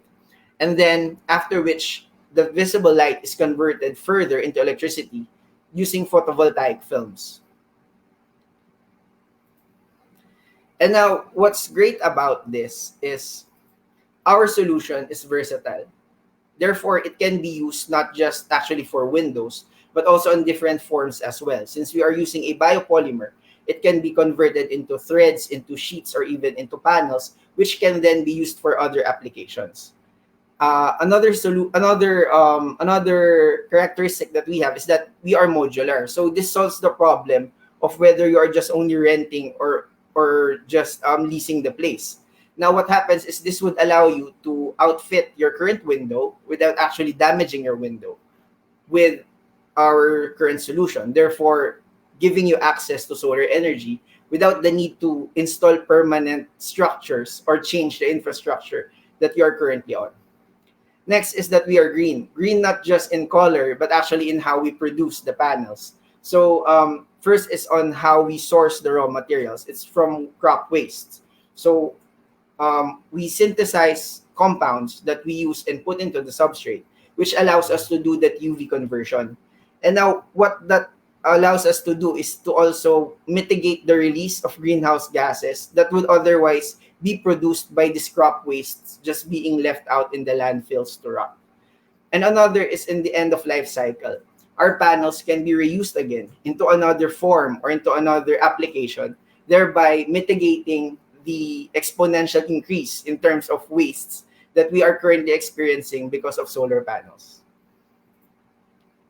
So for applications, the current applications that we are looking for is for the infrastructure and the built environment. So our panels can be converted into windows or walls. And one of the most exciting features that we are looking forward to is to produce eco art. So in other countries, there are these things so-called as eco art. So they are outdoor structures that actually not just serve as an aesthetic or as a design element, but also something that also generates electricity. So I think in Europe, there's this tree that has actually leaves that are solar panels, and the other one has leaves that actually turn around because of the wind, thereby generating electricity. So why not create the same thing using outdoor furniture, using outdoor design elements in our country? And further the horizon, what we're looking for is to incorporate our technology even into textiles, ultimately creating clothing or fabric that can actually generate electricity while you are outdoors. Now, this would really help since per person, we are actually increasing the amount of the devices that we are using.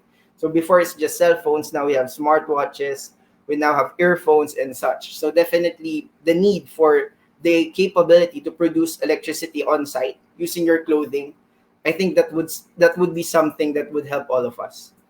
Then we are also hoping to integrate this technology for large scale for citywide infrastructures, such as roads that can eventually charge even electric cars. So in our case, we are using light to transmit energy. And of course, in transportation as well, since we can produce the substrate into different forms, it can also be used and incorporated into other types of applications such as vehicles, cars, ships, and even aircraft.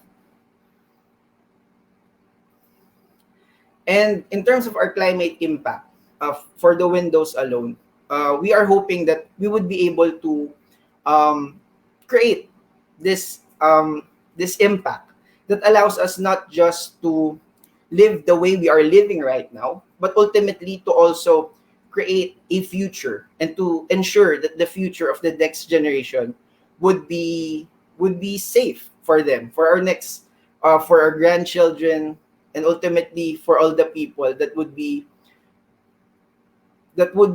actually one of the reason actually is that the main drive is we are actually consuming the resources that is actually meant for the future generation. That's why we are so driven in Orius to produce these kinds of things that can curve carbon, things that can produce clean electricity, things that can actually mitigate GHG productions. Because ultimately, the future is for the next generation. It's not for us. And I think by designing things in a better way, we ensure that we do not just live a good life for us in the present, but also for the next generation. And that will ultimately lead me to the design principles that I actually use when I am trying to think of new things and innovation, especially when it comes to sustainability. So first, every hardware or every product that is being produced actually undergoes these 4 phases. input, process, output, and end of life. And I think it would always be great to question in every stage that we go through in the development of the design of our product. So first, for the input, what is it made of? Are there ways that we can make this thing out of other more sustainable options, perhaps? Or can it be made from wastes? So this for Orius comes from our initiative to actually use crop wastes as part of our raw materials. Next is process. How is it made? Now, certain processes are actually energy extensive. Now, what would happen is, even if you are producing a green product, but if your process actually creates lots of GHG emissions, I think we should rethink on how we do our processes. And I think this would not apply just only for new innovations, but even for existing ones. Maybe it's time to rethink how we actually build things, how we process things, how we manufacture things. Are there certain methods that we can use that actually promotes less GHG or is less energy intensive? So those. Next is for the output. Now, definitely, this is one of the things that we are going towards, creating more and more products that are sustainable, products that are clean, or products that allows us to generate renewable energy. So definitely, this is the goal. But there are more options and more ways that we can actually help in our fight against climate change than just by looking at the output. Next is end of life. Now, this is one of the most left out aspect in terms of hardware production. So what happens after, or what's next for the product after it is used or after it is thrown away? Are there ways on how we can make it more beneficial, not just for us, but for the environment as well, even if it is already thrown away? So a perfect example that I found is that there's this startup in Europe that's making this dishwashing liquid that is designed to actually help clean the waterways in sewage areas, and to actually make their water treatment facility more efficient. So the thing there is not is it's just a dishwashing soap, but there is this concept of sustainability involved by designing it in such a way that it would also create a better or another impact, a good impact in terms of cleaning waterways after it was flushed from the drains. So I think that's also a way or another area that we can innovate with in existing things and objects that we have. Are there ways that we can create value, or are there ways that it can help further even if this already thrown away? And yes, so that would end my presentation. So thank you for listening, and thank you for having me.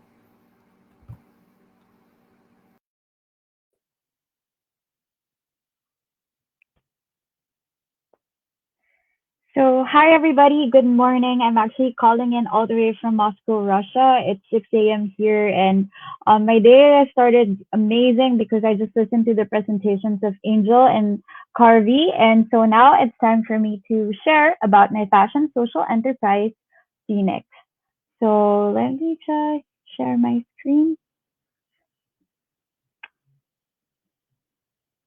Okay. So my presentation would be more on really telling you first my personal background and how I came up with Phoenix, and then our whole journey and what Phoenix is really about.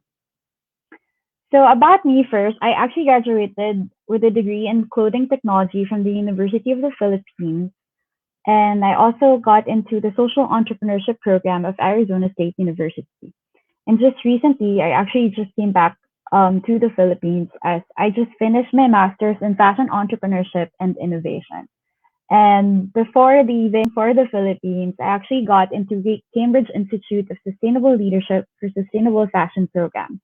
So as you could see, if you could see my background, I'm really into fashion and into social entrepreneurship and innovation, sustainable fashion and impact. Now, during my what started this whole thing about putting up Phoenix was I did the research, my thesis during my undergrad years in UP The title of my research was A Baseline Definition of the Fashion Social Enterprise. So back then, which was like 7 years ago, the concept of sustainable fashion or fashion social entrepreneurship is still new. And so I came up with the research of really defining what a fashion social enterprise is, or what is considered a sustainable fashion business. Now, even in my master's, just recently last year when I graduated, my thesis was on impact measurement and management of fashion social enterprises because as a fashion social entrepreneur myself, I really wanted to create a software or an application that actually helps fashion brands and fashion social enterprises to measure their impact in the environment, to the people and to the culture as well. And I started my first clothing business when I was 17. So I've been in the industry actually for 14 years now. And so I've been, as you could see, my work has always been about fashion and impact. And so what bothers me most as a member of the fashion industry is textile waste. In Southeast Asia alone, there are nearly 6 million tons of leftover textiles, and that's equivalent of 18 million new clothes every year. And this is like 2019 statistics, so we don't even know now how much more we have for 2021. And so one day back in 2015, I was just cleaning my closet and I thought, what if I just realized we have no textile recycling center or a place to actually donate our clothes, you know? And so one day as I was cleaning my closet, I thought, why don't I turn my red velvet dress into sneakers, my black dress into black flats, or my blue dress into mules? So these were our actual first Phoenix prototypes. And with that, this is how Phoenix came about. With Phoenix, what we do is we collect textile waste, such as old clothes from households, like, you know, people watching, you can actually donate to us, or fabric scraps or fabric excess from garment factories, and we transform them into higher valued products, such as shoes and bags. So what we offer is our products are trendy, comfortable, durable, sustainable, and they come in limited pieces. So we have two ways of upcycling here in Phoenix. One is we cut directly from the fabric. So as you can see here with the image of the shoe here, we cut directly from the fabric. So like, let's say with the shirt, we just put on the pattern and then we cut it. The other way is we weave the textile waste. What we do is we cut the clothes into strips and we weave them using a weaving loom into a whole new fabric. So as you can see here with our mini bag here. We actually did a research with United Nations Environment, and we found out that our products have 90% less carbon emissions than regular fashion products. Now, as a fashion social enterprise, we aim for the triple bottom line, for the planet, for the people, and for profit. So first, Phoenix is for the planet, as it is our mission to give solution to textile waste and do product life extension. This way, we champion SDG 12, which is responsible consumption and production, and SDG 13, which is climate action. Number two, we are also for the people. So our shoes and bags are made by local artisans who have lost their jobs in businesses. We're especially supporting the shoe community and the bag community of Marikina City because they're already considered a sunset industry, and even more so now with the pandemic, a lot of them really lost their jobs and their livelihood. Two is all our textile weavers are persons with disabilities. So our textile weavers are deaf, mute, or have autism. So just to show you our wonderful, wonderful weavers. So right here on your left side is how we actually upcycle textile waste. And on your right, right beside me are our amazing textile weavers. We have King, Cherry, Jane, and Francisco, who are our main Phoenix weavers, and all the fabrics you're holding are actually their creation. And with that, we champion SDG 8, which is decent work and economic growth. And finally, we are for profit. You know, some people would think when you are a social enterprise, people would directly think it is for charity. But really, it is actually important for a social enterprise to be for profit or be financially sustainable, as this is the only way for us, here in Phoenix, being financially sustainable will help us achieve our environmental and social goals. So when we used to sell our products were around 1,800 to 2,300. So we sell our products through online, website, Instagram, Facebook, because this is where all our target market usually hangs out online. And right now, our only online platform is our only surviving pop-up store, which is in Kuala Lumpur, Malaysia, in partnership with AirAsia Foundation. So I would describe our target market of Phoenix are those with the 3S, those who like to shop, are socially active and socially aware, and those who want to save the world. So right here with me actually on the photos are on to the leftmost, we have Mansky Kaur. She is like a billionaire heiress of India, and she bought one Phoenix bag. And to my right is Chelsea Aslan, an Indonesian actress who, let's say, is like the Anne Curtis of Indonesia. And I'm just so happy they really appreciate the Phoenix bag. So I would like to show you our last collection. It's called Hinotori collection. Hinotori is a Japanese word that means bird of fire, which is the phoenix bird. So the reason why we used a Japanese word is because in this collection, all the textile waste that we use are vintage, authentic Japanese kimonos. So just to give you a background, when I lived in Malaysia, I actually met a Japanese guy who didn't know what to do with the kimonos. And so instead of him throwing it, I salvaged all 300 pieces of authentic vintage Japanese kimonos, and I turned some of them into this collection. So we turned these kimonos into flats, into mules, into sneakers for guys. So actually, what's lovely about this is that the yukatas, the kimonos for guys, were the ones that we turned into sneakers. And we also turned them into heels. So this is actually her best-selling shoe, especially in Malaysia. A lot of the girls really love this. And for some reason, this is also our bestseller, this mini bag that you can't even put your phone inside, but a lot of girls really loved it. And then some of our other big bags that are also made directly cut from the kimono. And then we also I just had to place this and add this with our collection because in the Philippines, we all know we have the bayongs, right? And I really have a lot of big bayongs to carry all our stocks. And I eventually broke like 2 or 3 of them. And then, so we decided instead of throwing these bayongs, we actually turned them into sandals. And these actually turned out to be best sellers because it turns out that in other countries, they actually use bayong as well. And so it became like a nostalgic product for the consumers. Now, so just to give you a progress of where we are right now, we have collected over 4,000 kilos of textile waste that we actually have to stop accepting at the moment because we still need a bigger storage space to accept more textile waste. And we really hope that we get more funding to be able to afford space so that we can accept more donations because we still get a lot of increase every day if you guys can donate your clothes to us, and we really hope that we can accept everyone's donation.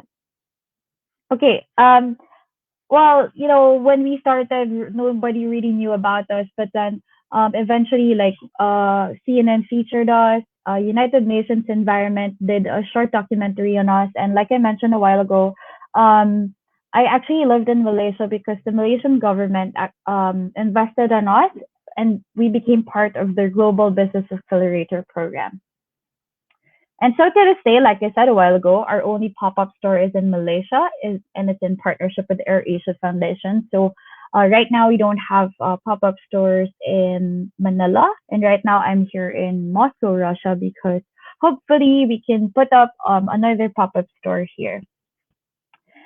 We've been interviewed by the Vice President of the Philippines, but I think our favorite audience yet was being able to present for President Obama in Washington, D.C. We were so lucky that Phoenix was chosen to present for the President himself. Last year, we were the only Filipino startup. I was the only Filipino founder at the Mayor of London Awards competition. I was in the final five finalists. Unfortunately, I didn't win, but I'm just really proud that we became, first runner-up out of the 518 startups in London. And I'd just like to share my journey. Phoenix has been awarded as champion in different international competitions in 8 different countries, but it took us a while. Like it took us years to actually get funding. For years we only got trophies, but we really needed funding. But as a creative entrepreneur, I guess I'd like to share this for creative entrepreneurs out there. You really have to persevere because it takes a lot of patience and hard work until you get that final grant. Okay. And so eventually after 3 years we won a grant from the UN Environment, the Circular Economy Challenge, and then we used this grant for to buy equipment to launch our first collection and do our launching in Malaysia. Now, how the pandemic affected Phoenix? This really changed me personally as a creative founder myself. I just realized that maybe fashion products are not a priority for the moment. In terms of the pandemic, like people, our consumers didn't really prioritize buying shoes and bags. And so I was wondering, like, how else can we actually further our impact and use more textile waste? And this where Phoenix Bricks comes in. So right now, this is our product innovation, which is the Phoenix Bricks. It's upcycling textile waste by shredding the old clothes and fabric scraps and combining them with a binding agent and molding them into bricks. And Phoenix Bricks can be used for furnitures and insulation walls. I can't show you yet the prototype. We actually have our early prototypes, but we're really looking forward into launching by the end of the year, hopefully.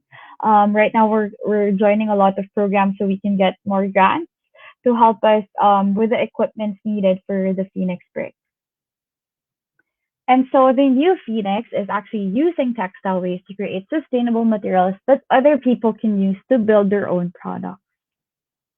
And to end my presentation, there's a saying that goes, as the legend goes, when the Phoenix resurrects from the flames, she is even more beautiful than before. And that's what really Phoenix is about. We're about rebirth, revival, and renewal.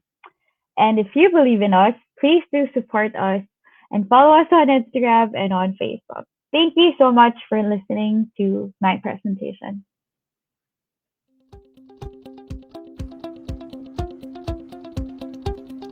Truly great work, everyone. And, given the limits to planetary resources, I am absolutely awed at how our speakers resorted to the ultimate renewable resource, which is human ingenuity and creativity.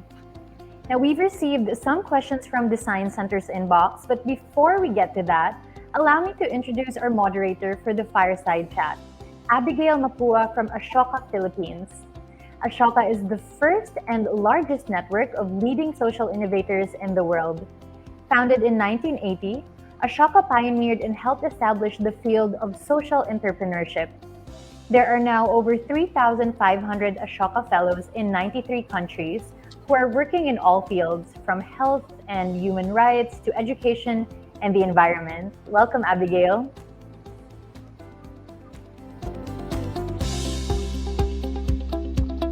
Hi there.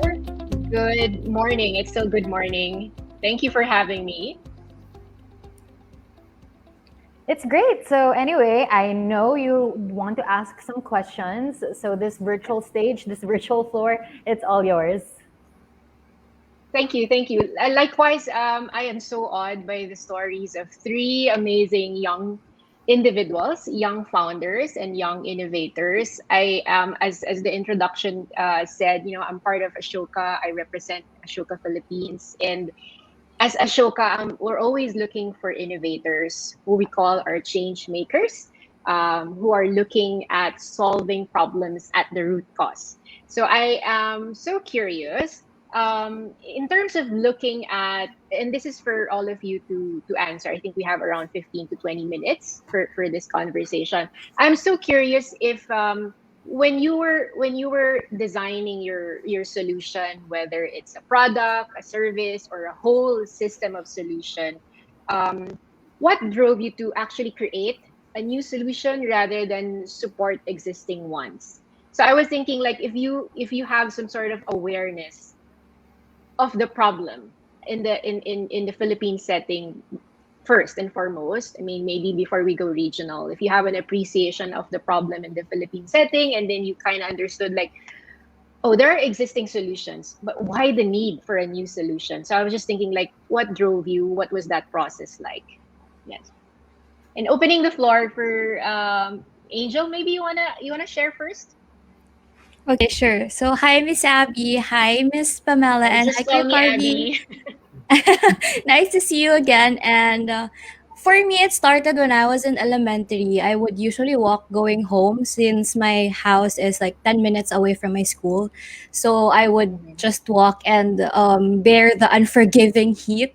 And then when I do get home, I wanted to turn on our air conditioner. But then my mom would always say, "Na you just go to your lola's room and then share the aircon with her because it's the consumption is really expensive." So as a child, I've always wondered why would my mom tell me to just go to my lola's room and turn on her aircon instead of turning my air conditioning unit in my sister's room, right? So that's when it started that it was always molded in me that having an air conditioning system is a luxury and it's quite expensive to operate one. So that's when it started. And then my dad actually supported me when I found out through Airwave Oven to pursue this air conditioning system. So that's when it started. So I know that I'm not the only one who's suffering from the unforgiving heat, and a lot of Filipinos actually die every year due to heat exhaustion, one of which was my uncle. He died when I was in grade 9. So that was a year before I started researching on the airwave oven. And so it was actually a personal motivation that pushed me to go through with air disc. Yeah, thank you, Angel. I actually look forward to how do you say it, commercialization of Yeah. Air Disc, because I think that is a story that resonates with almost all Filipinos. I mean, I'm decades older than you, but you know what? I have a similar experience and similar recollection of, when I want to turn on the air conditioning, that is also the same thing said to me. And me now as a mom, it's also the same thing that we use. So it hasn't been solved for decades. So we look forward to the commercialization. Yeah. So maybe who wants to go next? Carvey, Pam. Carvey, you want to go? Okay. Oh, sure, sure. So thank you for having me, and such an honor for me to be here among Pamela and Miss Angel. So thank you very much. For me, I think the main for Orius case, it's more of I found something, a phenomena that has not been tapped, and thinking why not integrate it into current solutions to improve what we have. And that's about yung sa UV radiation.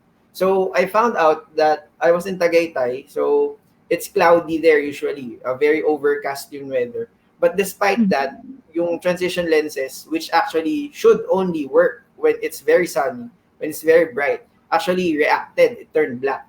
And that made me question, why did that happen? So I found out it's actually ultraviolet that causes that reaction. And thinking about it, solar panels usually is not being, or is not quite adapted, or not quite embraced before. This is way back in 2018, 2017, 2018. Because people always think na if there's clouds, if it's a bit rainy, I wouldn't generate electricity. But then I realized that there's this UV radiation that actually still passes through the clouds, even during cloudy and during light rains. Why not tap on this? Diba? Why not elevate our current solar panel technology into making it capable of harvesting this kind of radiation. Kasi solar energy pa rin naman. And actually, we are a bit of wasting it. So I think the main motivation is that there's this chance, there's this opportunity that we didn't actually use or integrate. And along the way, I realized that it's not just for the Philippines then. There are for the Philippines kasi it's very sunny here, tropical country. So medyo tayo, consistent yung hours yung sunlight hours in a day. But for other countries, it actually varies throughout the year. So medyo di natin na-appreciate na ang araw pala lagi sa atin. And that for me, that really really gave me that drive to develop this and to build this. So it's an opportunity that we are not grabbing. That's the main motivation. Great, Reyes. I think I love that insight that you got. There is a missed opportunity, and I think that's a major good characteristic of an entrepreneur is really to find what are the gaps in the system, what are the opportunities not being grabbed or nobody's really taking it. So thank you so much for sharing that insight, because I know there are a lot of entrepreneurs in the audience, and most especially even young ones. Pam, I know you're part of the Ashoka Women Social Entrepreneurs Network. I'm so curious for you to answer this question as well. Okay. Thank you, Abby. Like what I said in my presentation, I was I already actually had a clothing business like when I was 17. And then during my senior year, during my undergrad, we had a thesis now, so individual thesis. And then my thesis was creating a definition of what a fashion social enterprise is, because we don't have like a certification center in the Philippines to certify you that you are a fashion social enterprise. And with all the fashion social enterprises all over the Philippines that I've interviewed, I was so inspired to create my own. And so I was thinking, like, what problem in the society, in the fashion industry, do I really want to solve? And so what came to me was textile waste, because in the Philippines, it's either you donate your old clothes to like typhoon victims, like the usual route, or you turn your old clothes into rags or basahan. And what we actually realized in the research is that donating old clothes to typhoon victims is actually not efficient. Actually, madaming nagkakasakit when you donate your old clothes because people don't actually properly handle them. And so I thought, what other ways can we actually turn textile waste into a higher valued product? And like for example, the OG rags to riches, they turn dead stock fabrics into bags, right? So I thought, like, why don't I turn like actual old clothes or fabric scrap into shoes? And really, like in my presentation, I just went to the shoemakers in Marikina. I said, Kuya, can you turn this old brown dress into shoes? And then after 3 days, he made it into flats, and I was like, this is my social enterprise. So that's how Phoenix was born. Okay. See, from that sharing, what I'm getting from you, Pam, is that an entrepreneur sees a problem, has an idea, but doesn't stay at idea stage, but quick to act. Quick to go to Kuya in Marikina, and can we actually test and build this thing? Okay, wonderful. Okay, next question. There's also a question from the audience, but I really want to establish this question because as startup founders, as entrepreneurs, the people are always talking about celebrating failures, embracing failures, but nobody really would want to celebrate failures, right? We, as much as possible, we don't want to fail, but I think what we're actually saying is that entrepreneurs are supposed to be learners, right? So we learn from our failures, and for me, the way to actually not really celebrate it, but for us to really acknowledge the failures is for us to talk about it, right? What did we actually learn from it? So I'm very curious because you have gone from, ideation, you have built your prototypes, you have presented, you have shared it all over the world, you have won awards, and we're so proud of you as a whole nation. I'm curious, like, when you were actually testing and implementing the solutions that you have designed, because we say we don't want to fall in love with the solution, but we are in love with the problem, right? We're here as innovators, true innovators, is that we are in love with the problem and we want a problem solved. So we're not going to be fixated on our solution. I'm just wondering, through the implementation stage, what learnings have you found out?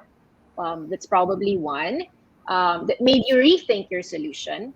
Number two, did your solution have unintended consequences? Like, I've not seen this one happening, but this thing happened, and it makes me want to redesign my solution, or make some quick iteration. So I'm just looking at learnings, or maybe there were unintended consequences that you never thought, you never hypothesized will be there, but it turns out it happened. So I'm curious about what you've learned so far. Yeah, anyone could go. I Okay, I can think go I'll first. go. Ah, Oh, sige. okay. Go. Sorry.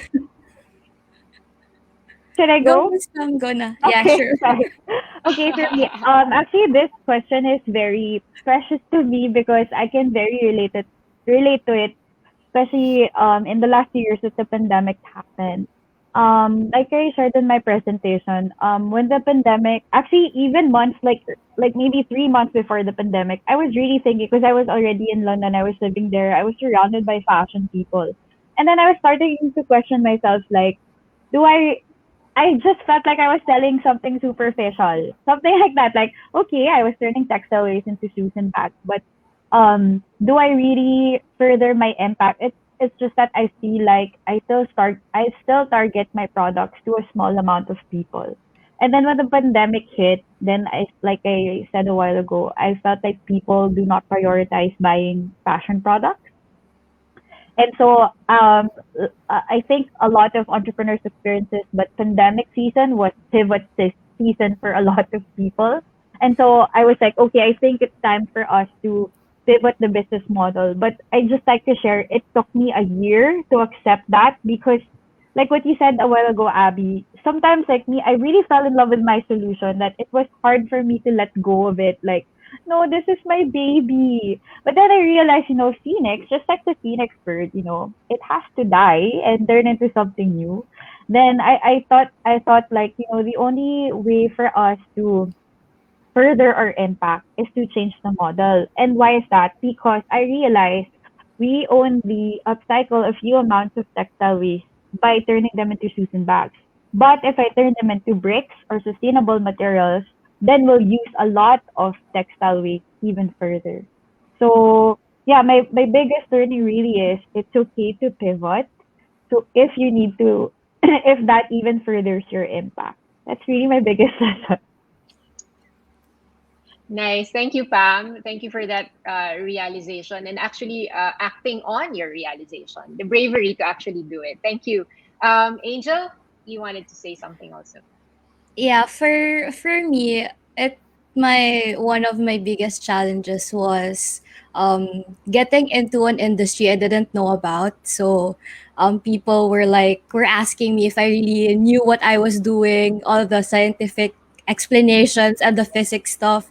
And since I was just 15 to 16 years old, I really didn't know anything. So I had to take and I had to ask for help from the experts and ask for their assistance in doing the project. And at the same time, I was also juggling academics since I was a student. So it was hard for me because um, I had to make something out of nothing, I guess, in that sense, since I didn't want it to have a chemical refrigerant. So how do I do that?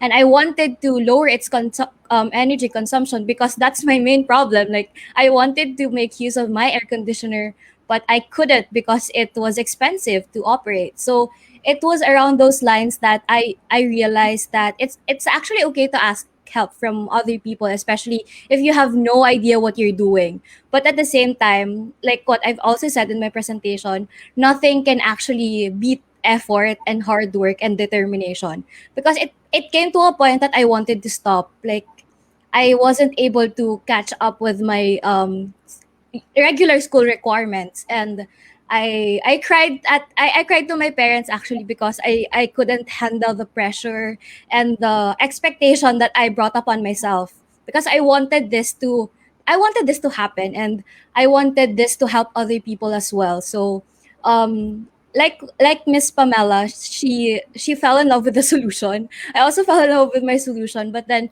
it came to a point that I had to redesign again because when I tested the prototype, it wasn't working. Theoretically, it was supposed to be working, but when I was testing the prototype itself, the result wasn't as significant as I expected it to be. So that's when I slept and just renewed my vision and like my perspective. I thought of thinking outside my own perspective with my initial solution. So actually AirDisk underwent a lot of redesigns, revisions, and reviews. So I couldn't keep count on how many times I bought the material and then later on not used it naman pala. And so I spent a lot. My family spent a lot with this prototype, and so yeah, having also a support system works real good, especially when you're already high with pressure and I think failure. So yeah. Thanks, Angel. Thank you. I mean, it's such a maturing process, no? I mean, building your own is such a maturing process, and with Pam, I learned about bravery to actually execute something. And now, what I'm hearing from you is also that unique combination of bravery, but also the humility to ask for help, and the humility also to accept, my lab results, my theoretical results are not the same as the actual live results. So thank you, Angel. And Harvey, I'm sure you have learnings as well. For me, ano eh, there's this school of thought kasi that once you develop something, release it immediately, then test on the go. Right. There's this concept. For me, maybe because of my engineering background, sobrang antithesis ako to that concept. Kasi for me, prepare it well, prepare it immensely well, then execute once, execute well. Kasi just like in engineering, pag building, kailangan once lang. Hindi ka naman pwedeng, you made the building, then natanggal yung first floor, gawa ulit. So yun. So I'm coming from that school of thought. So, before Orius, I worked as a prototype developer. So I do prototypes for other startups. So if they have this idea, then let's bring that to life. So yung first prototype nila. And from that experience, I learned na it's always nice to include within the design yung business model forward-looking. Is this something that can be scaled? Is this something that can be produced easily? Is the material something that can be sourced easily? And with that sort of experience in mind, I thought that when I start na building Orius, I'm prepared because I built this, I designed this with that concept in mind. So I think medyo okay na to. I think I can execute once and I can execute well. But then eventually, when we are doing the pilot testing or when we are supposed to do the pilot testing, a problem emerged. It's not on business, it's not on science or engineering side. It's on legal naman. So apparently, there are stringent laws when it comes to yung mga windows. So kailangan ipapa-certify pa siya. And yung certification, it's a bit regional. So either in Europe or in America magpapa-certify. And actually, even the skyscrapers that we are building in the Philippines, the glasses that they are using usually comes from China kasi most of the certifications are there. Which it prevented me to actually do pilots that would replace existing windows because I have to have it certified first. I have to have it tested.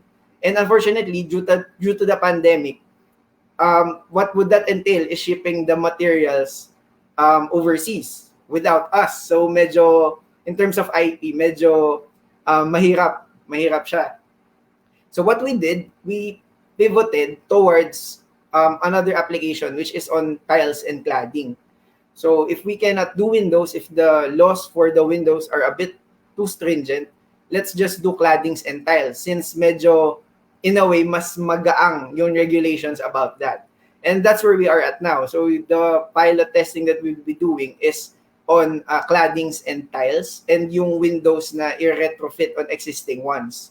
So yun, in terms of regulation, dun pala medyo magkaka-problem. And hindi lang dun sa structural side, but also in terms of dun sa electricity. So medyo nandun tayo sa sweet intersection ng structural and solar electricity. So aside from the building code, we also have to comply with certain codes, especially with the grid code. Would our system ba affect yung mga transmission lines or yung mga poste natin? Those kinds of things. So I guess the learning really there is, it's better to test right away so we can know what we are lacking. It's not bad to prepare well, but eventually there's something really that would emerge na we haven't thought. So that for me, it's not just about the science and engineering, also include the business models. So you can design it scalable and something that can really come into life early on. And at the same time, baka pati yung legal din. So something to look din pala, something to consider din pala talaga siya. Carvey, wonderful. Yan, so Pam is clapping because, I think the logic behind test right away also, or at least test it at we don't have to wait for it to be perfect. It helps us not to fall in love with our solution. No? So to be agile, to be in that stance of, I'm agile to make adjustments. So I think that's a really wonderful sharing. Thank you for pointing that out. So now you talk about the business model that should go along when we actually design a product, a service, or any solution. So most of the time, a lot would not want to develop the business model that goes with it, but actually it's one of the cornerstone of how it should work. Now, so I'm gonna get from the question in the audience, which is very much related to to the business model. So when you're as a venture, as a startup, and Pam, you talked about making sure that you are also for profit, like it's not always just gonna be non-profit. I'm thinking about how do you actually create in terms of designing the price point and discerning also who will be the market or the audience in the market for your solutions. So that's one. And then, sorry, I'm holding it a lot of questions in this one from the audience. And then what would be, when you're trying to think about the price point and the audience for your solutions, are you also thinking about the Filipino masses? Like, we know that, I know you're not just entrepreneurs. You are social entrepreneurs, and you're creating systemic impact. That being said, we want to create products and services that would be accessible to more audiences, diba? So it's not just gonna be the upper class or the elite who could afford. I mean, how do you juggle this thing? This mindset that you want to make it accessible, but at the same time you want to make your business sustainable. So what's the thinking behind that when you're building your business model? Okay, wow, this is Or do you actually... want to? Sige, Pam, go ahead. Sorry, No, sorry, I Pam, could go ahead. relate with this question so much because, like, as a fashion social enterprise, you would know, this is actually parang, the fashion social enterprise scene. A lot of the people actually look at the brands like us na pang mayaman or pang elite. And you can't help but ganon talaga siya. But because people are there's like many layers of problem there kasi because of the fast fashion industry, right? There's so much access to cheaper clothes. So now the standards of people are nandito, ito lang yung price point. But what we really try to inform people is with sustainable fashion or fashion social entrepreneurship products, it really has to be at this price point because of the artisanship, handicrafts, and the materials made or the whole process. But I just like to share also when I actually started Phoenix, I was really against just catering to market A because if I wanted to further my impact, I want a lot of people to to really access my product. So when I first started, talagang no business model, as in talagang business model canvas writing pa lang. I said, okay, let's cater to the masses kasi in the Philippines nga, they say that ang pera ay nasa masa. So I was like, okay, 600, sige, let's go, 600, 800 per sandals na lang, ganyan. But then like, as we joined different programs and different incubators, parang dun, that's when I realized also the value of yun nga yung because I am sharing profit with my with my community partner. So it for us to be profitable, we have to raise the price. And so this was like a battle with me for so long. And then when I moved to London, people there naman said that our products are too cheap. So parang then that's when I also realized that maybe the key is if the answer is not furthering your impact or giving access to the masses, maybe I'm just looking at the wrong market. Parang yun yung naging realization ko for now. I don't know if that's a good thing or a bad thing, but like it was when people keep on saying that our products are expensive in the Philippines, but then people in the UK are saying our products are cheap, then maybe I was looking at the wrong market. So I don't know if that's a good answer or a bad answer, but that's like a personal sharing of what we experience in Phoenix. No wrong or right answer in this one, Pam. But I think that's a good realization. I guess where this is coming from is that there are Filipinos who would want to have access to your products, right? So I know that the price point perhaps is in the foreign market. Well, that's well and good, most definitely, because the impact that you're probably creating is back in the Philippines in terms of reducing waste, right? So I think that's very good. But maybe there's an insight here from the question is that maybe they want to have access to your product.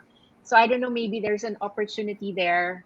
Like, I don't know, can the foreign market subsidize the local market? So I don't know. But that's something that you can think about because there's an insight from the market right now with the question. Thank you, Pam. Who wants to take a hack at this question?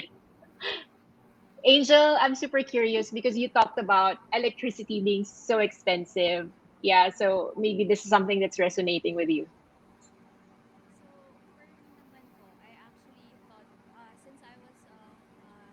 Angel, your audio is kind of low. Sorry.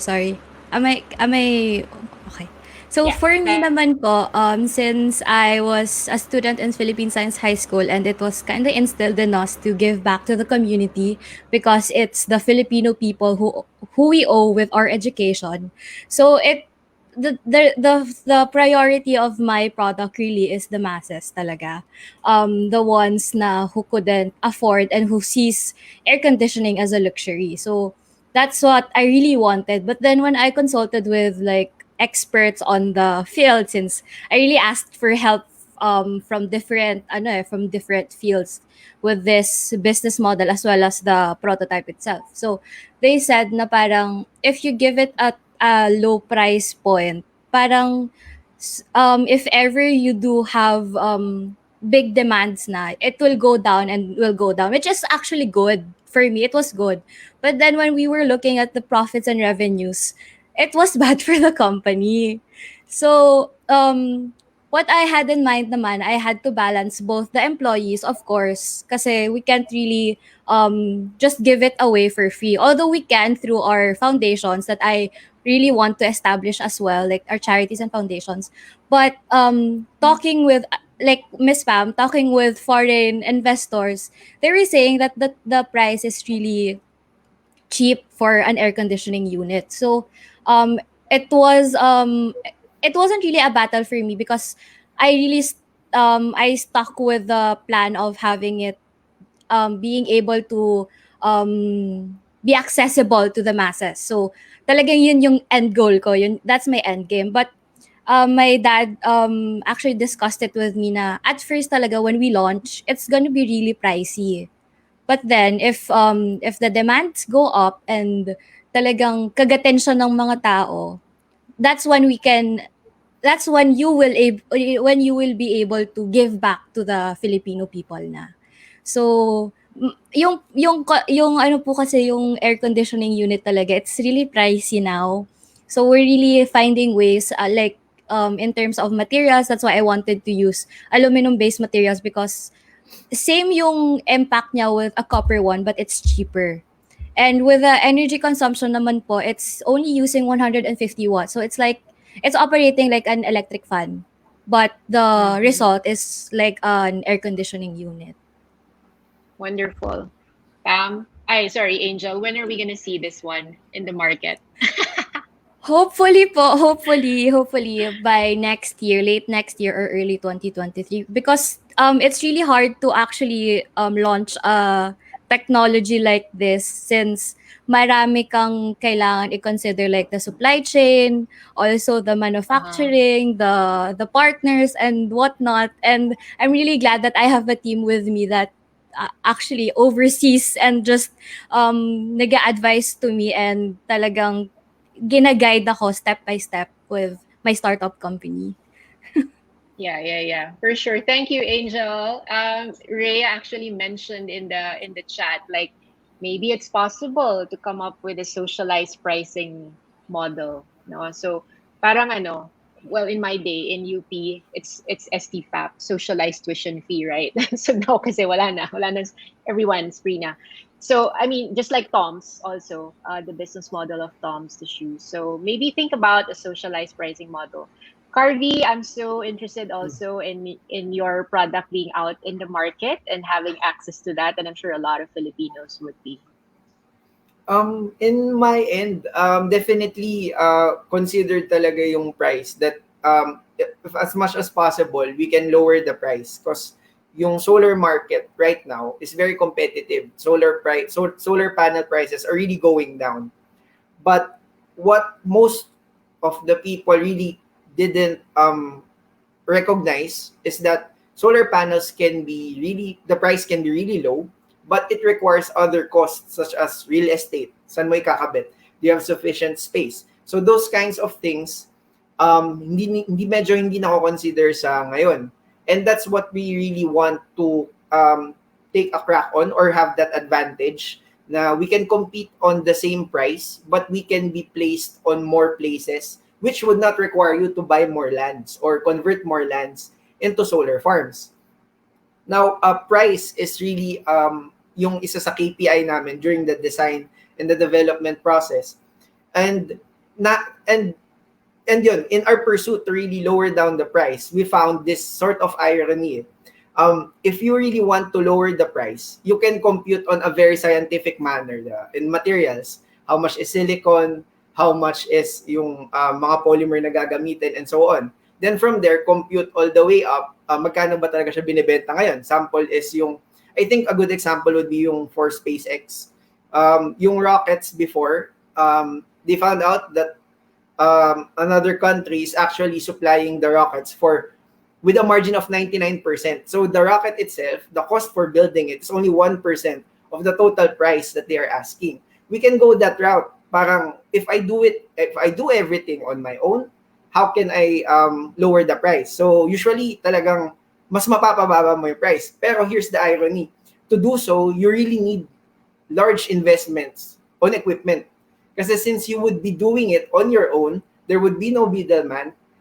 Ang laki nung initial capex mo. Plus, you are working on a technology na relatively new. So, ang laki ng risk. And now, we came into terms with that na what we would do is first cater dun sa countries with tax incentives. Therefore, yung costs nila can be mitigated by the government. Therefore, we can sell at a higher price. Yun yung first horizon, which we would use to expand our capital and work on building facilities where we can do everything on our own. So, it's like of that context na talagang sa una medyo mahal. Pero, hindi naman dahil yun yung starting price, that would be the price forever.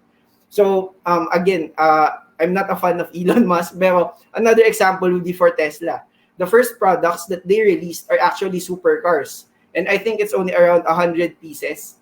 And from there, sobrang mahal niya.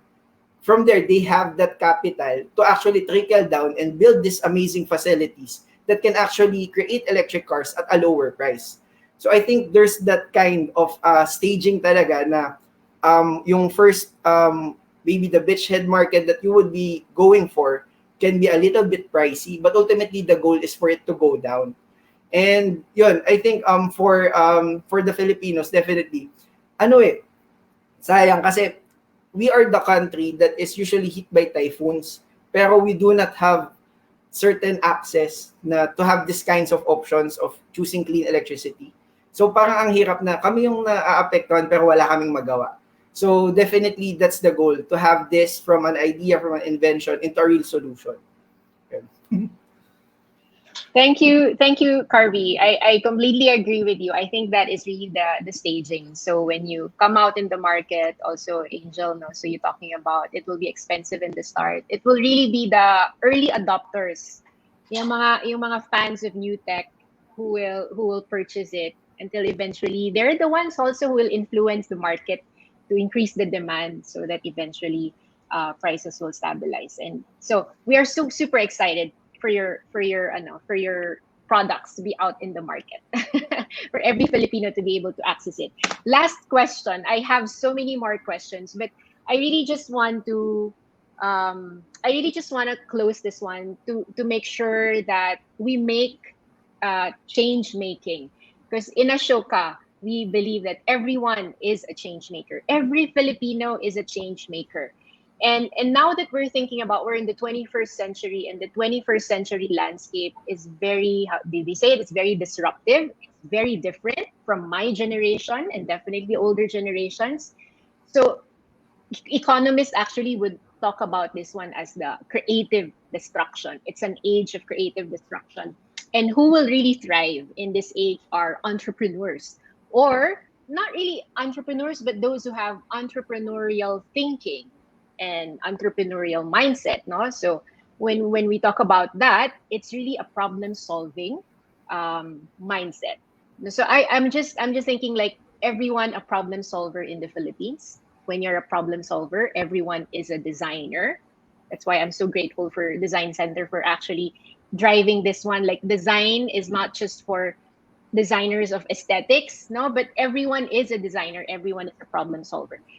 I want you to close with maybe a message in terms of, how could other young people become a problem solver like you? Like, how could it be less intimidating? Because they're probably saying, "Oh, you're bright kids, you're scholars, perhaps." But I'm sure somewhere in your story, there is that thing that will make there is that story or experience wherein you could actually share and make it more accessible for young audiences to be able to be part of this everyone a change maker like you.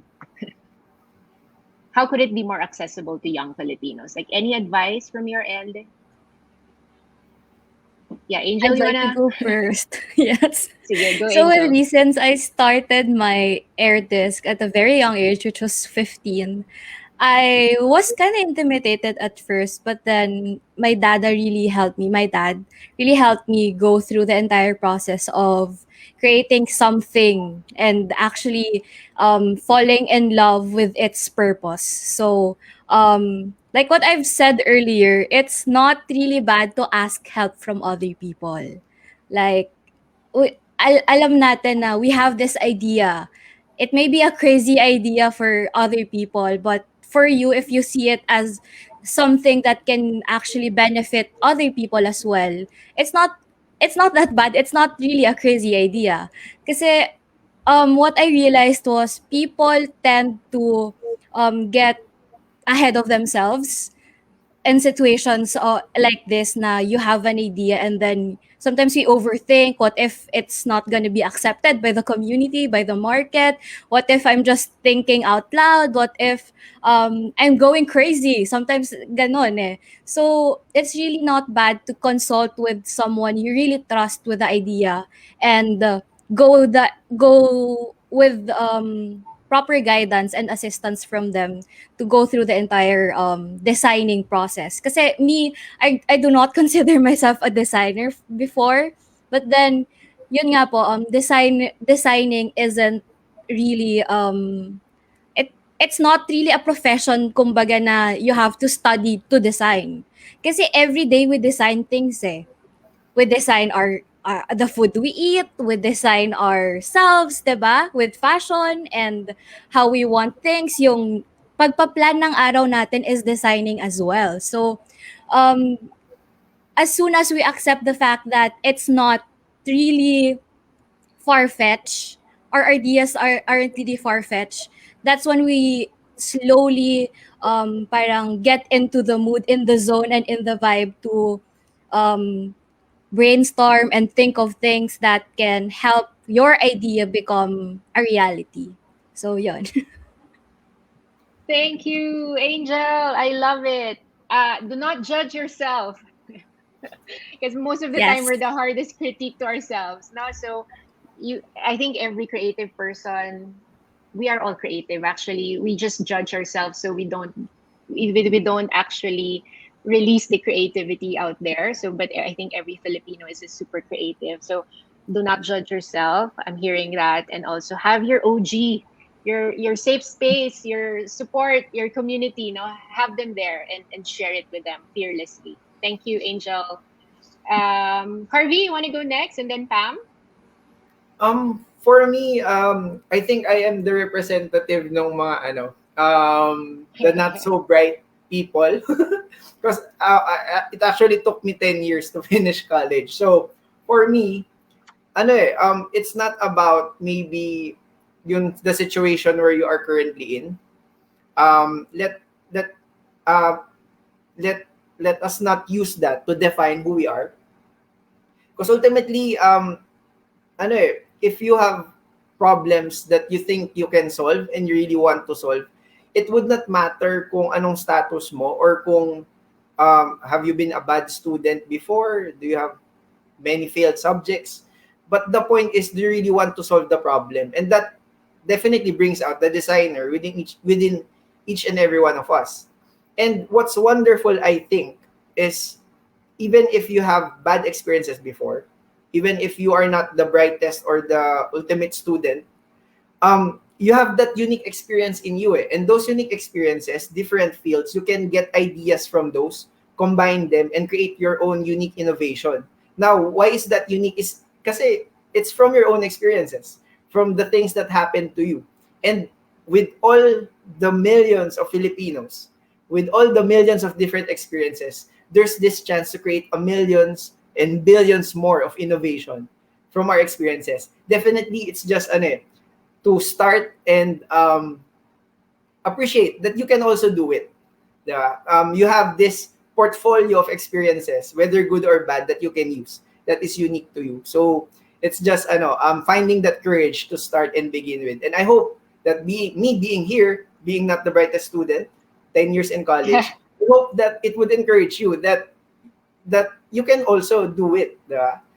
It's not a matter of whether you have excelled in school, but definitely a plus. So definitely, payo ko, study hard.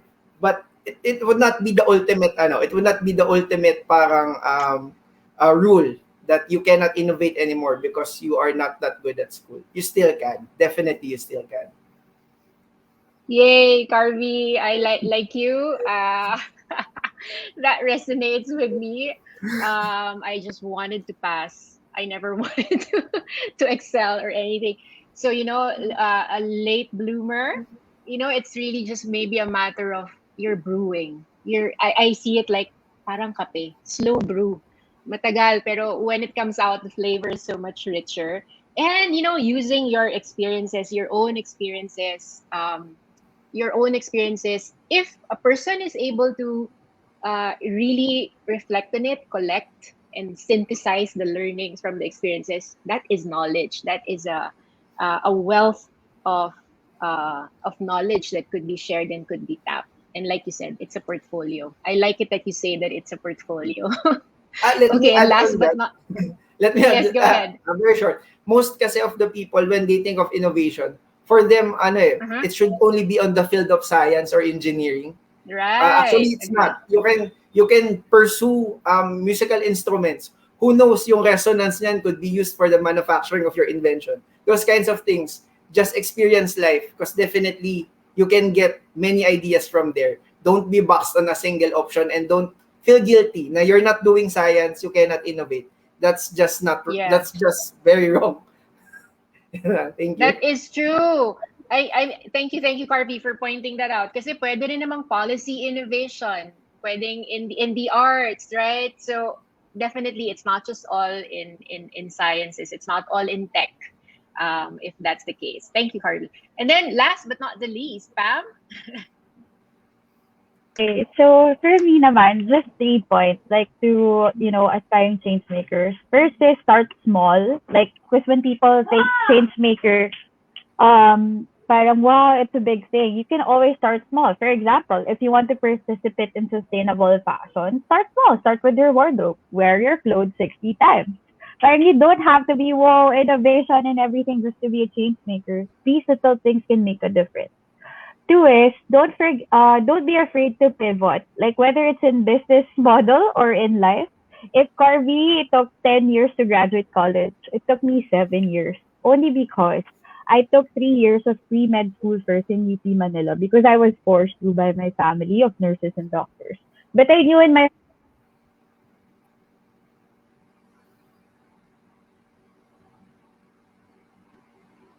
Sorry, did we lose Pam? Pam, I think your audio, we lost you. You're saying that's a wonderful thing. You're in a family of doctors and nurses. You're still on mute. Hello? Hello? Can Yeah, you hear there me? you go. We can hear you. Hello? No? Yes, we can hear you. Oh no. No, we can hear you, Pam. Can you hear us? Okay. Carby, am I the one freezing or Pam? No, you're good. Okay. Oh no, Pam, all the way from Moscow. Okay. Oh no. Okay, sayang. 3 points. What I'm seeing is start Hello? small, and there you Ayan. go, Pam. Okay. So sorry, Pam, it's my laptop. yes, I know. So Pam, we lost you at you were talking about 7 years in college because you took pre-med. Your parents or a family of doctors and nurses. So that's where you stopped. Go ahead. Yeah, and then on my last year, I actually shifted to clothing technology because I really knew that fashion is what I really wanted to be. So, diba, that was such a, as in, I was really disowned at that point, like from med school, like fashion school. But like that's an advice I really want to share because up to this day, that's one of the greatest decisions I've made in my life. And finally, when it comes to being a change maker, I think you should start with the problem that you are not really just passionate about, but like you have hugot. Because like me with the textile waste, hugot ko talaga yun eh. Like same with Angel and with Carvey, diba? Hugot namin yun lahat. And I think like as you do start your prototype, your startup, at the end of the day, your hugot will always be there to guide you. So there. I'm so sorry na wala ako. There. No worries, because I think you closed it super well with your 3 points. I don't have anything to add, but I think I learned so much from each of you. I think intergenerational conversations are always good. I learned so much from listening to your stories and your experiences. And I'm sure if we have more time, more people will be more inspired with you. So thank you so much for joining this conversation. Thank you for blessing us with your stories and your innovation. We look forward to commercialization. Thank you for having us. Thank you. Thank you. These are such exciting times, and it's evident by the things that you guys innovate, you create, and I cannot wait to see what else all of you have in store. So just seeing you and hearing you talk about your practice makes me feel good about the future. It makes me very hopeful. So thank you for joining us, but let me hold on to you for just a bit longer so we can take a quick photo with our team. Let's get everyone on screen, including Design Center Executive Director, Ms. Ria Matute. So everyone, all right, we're having her on screen now. Hi again.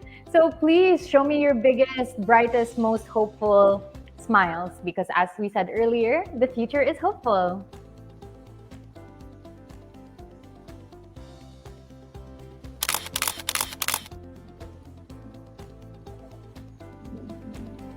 And I think we're good with the photos.